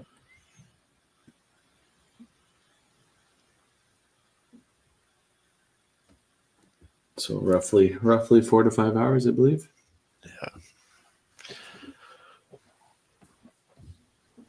Makes me feel bad now not driving to Sherwood Park. Jeez. Uh-huh. I wouldn't worry about that. I understand.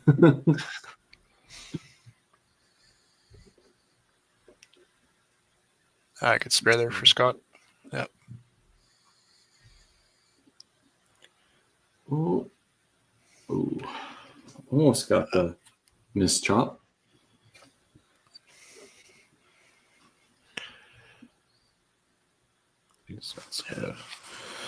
Scott's gonna have a small advantage heading home. Maybe could be a bigger advantage if Brandon doesn't pick this up. Yeah, but good for Scott to keep battling and keep pushing. So.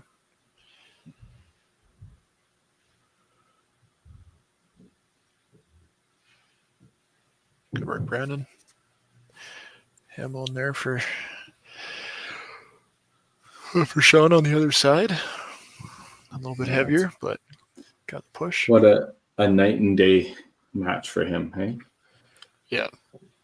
Couldn't find the side of the middle and pulls himself, and then all of a sudden, here's an easy 300, guys. Yep.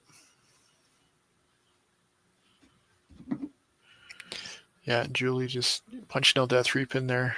When she's missing right. Just not getting it to where she needs to be. Head pin there for Eric.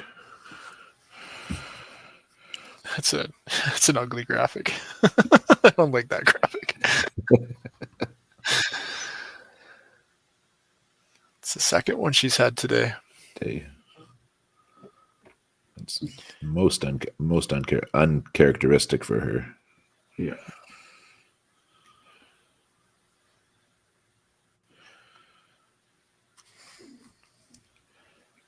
Let's see if Henry can come back after Eric's head pin there. Take a little more advantage going into 10. Got a 120 extra on the board for Kingpin, so they're well over 1,100. Yeah, about that 200 pins again. Yeah, team total is pretty much done and dusted here.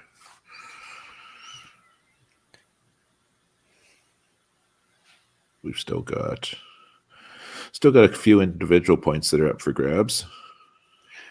Yeah, for sure. Yeah, Henry is pretty well locked up his point. So he's got that final match. Greg and Jordan still having to decide. And Scott and Brandon are still playing who wants it.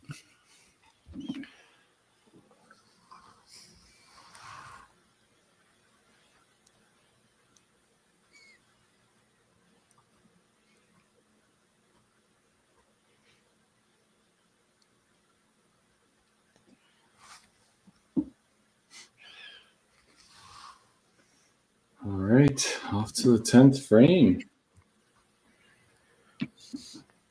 See what the day ends up like. Yeah. This is a match that's definitely up for grabs.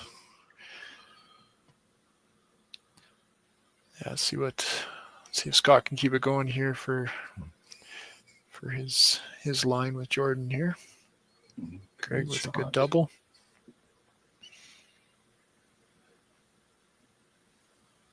Nice Scott shot to by match. Scott. Nice shot for Scott.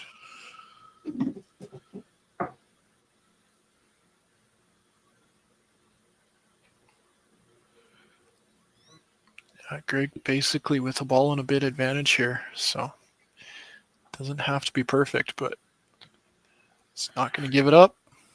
That slams the door shut. Yeah.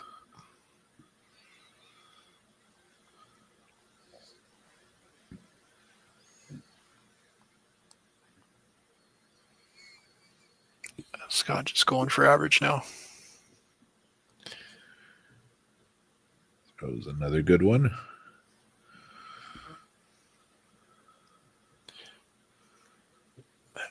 Greg okay with that one, I think. Yeah. 268 to finish.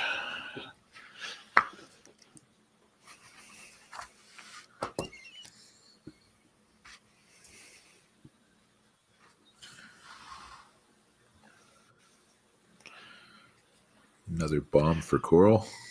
Yeah, that unfortunately locks that one up pretty solidly. Scott with a 450 average this game. Yeah. Nothing wrong with that. 90 for his 2 frames. Yeah. Designated closer.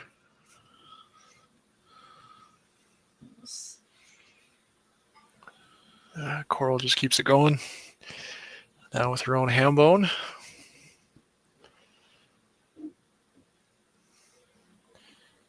Carrie doesn't want to give it to her. It's her. Yeah, scroll. Had to find the button. Yeah.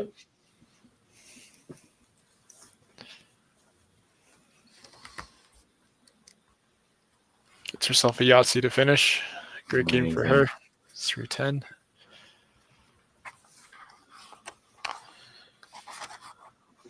So that's 281, 310. That's another solid day at the office. Nothing wrong with that at all.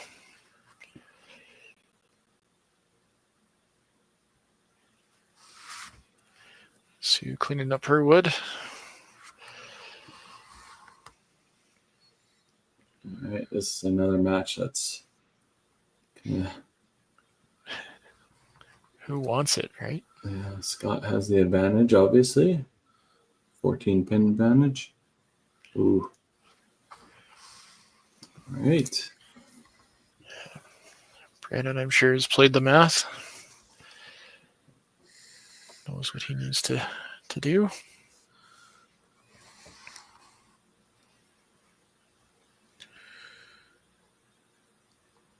Got it. To go. Nice Scott with his spare. Brandon will be looking for another one here. Something sparable at a minimum, just to force Scott to do something. Yeah, Scott max is 243. Looks like Scott's going to go first here. Yeah, just throw it and get it done.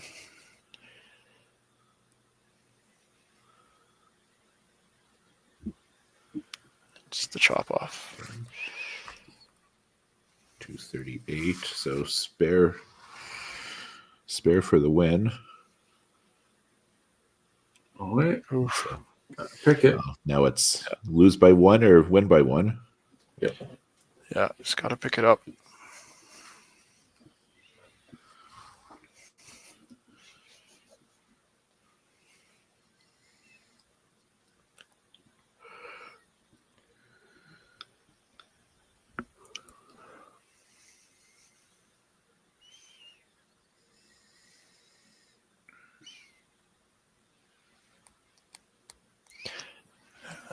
Sean with the chop off there.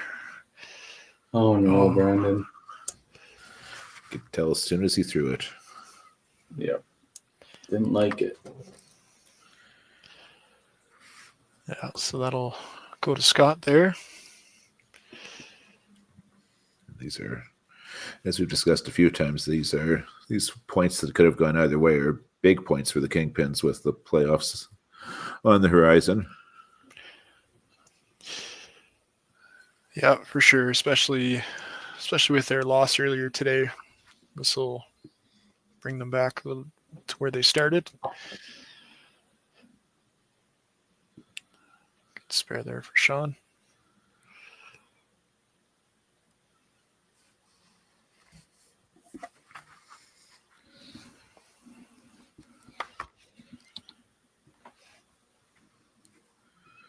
Yeah, so Kingpin's looking like they're going to lose 7-1 and then they're going to win 7-1, so they're going 500 on the day.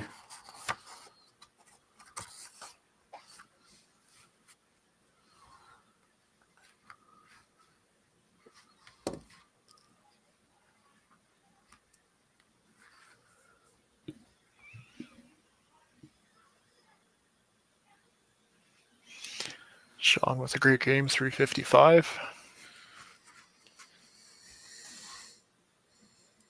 Ooh, Henry with a punch there. Not the way he wanted to finish this game.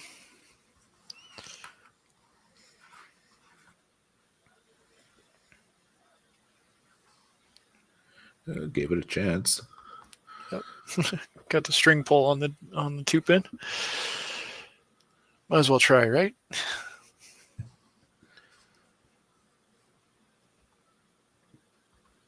Yeah, tough day for the pros. Yeah, only 2 points out of 2 matches, so. Yeah, not the way they wanted to play today. Can definitely play for spoilers next week, though. Yeah. Or in a couple weeks when they play. Scott's working on his game. Yeah.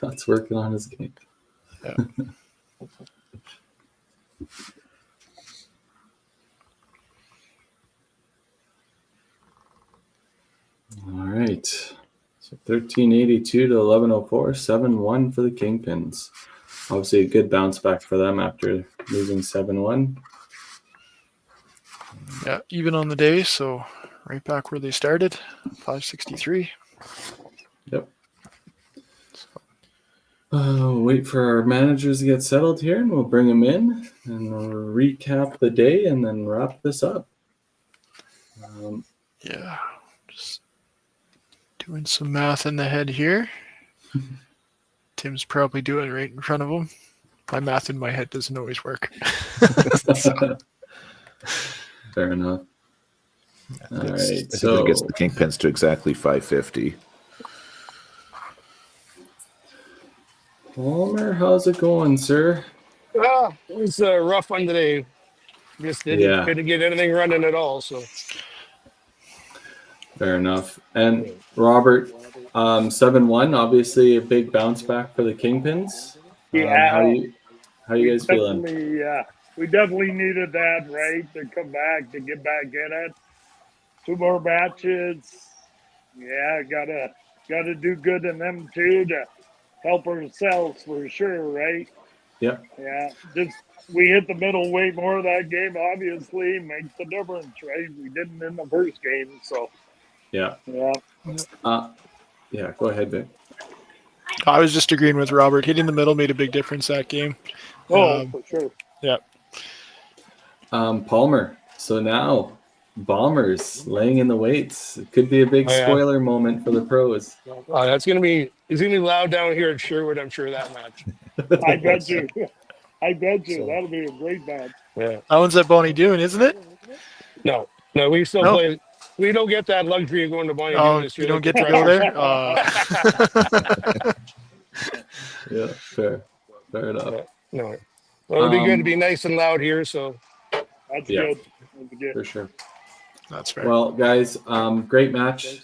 Obviously a tough one for the pros, but you guys kind of had that season all season long, right? It was just tough go the whole way. You threw some good scores and just got beat by better scores. So yeah. No, it is what it is. Play spoilers and get ready for the relegation tournament. So yeah, you bet. Robert, obviously 2 more matches for you guys. Look forward to watching them, and best of luck. Thanks, man. We got a couple of weeks. Here we go. All right. We'll let you guys go. Thanks, Palmer. Hey. Take care, guys. Have a good one. Yeah. All right, guys. Well, great day for the Dynamite.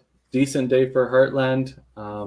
Rough day for the Holy Rose and rough day for the Average Pros, but there's got to be winners and losers in the league, and we found out which ones were playing well today. So thank you for being on the call with me. Schwartz division. It's way different. Never a dull moment. Yep. Always fun. Right till the 10th frame. Yeah, for sure. Well, guys, enjoy the rest of your day, and best of luck, and hopefully see you out on the lane soon. Sounds good. See you later, everyone. See you later.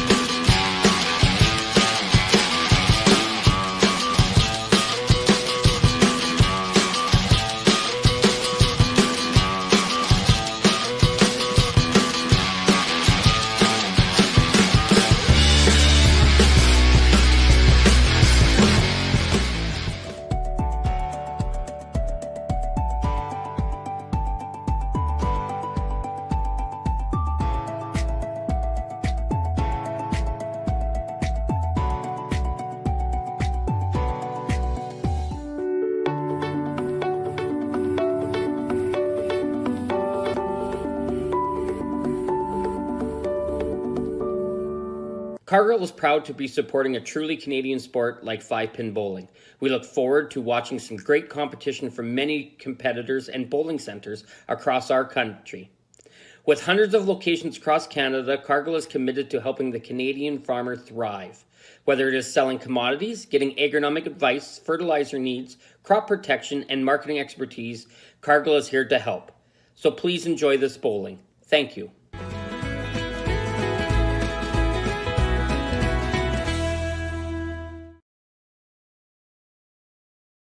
Financial freedom begins with financial literacy.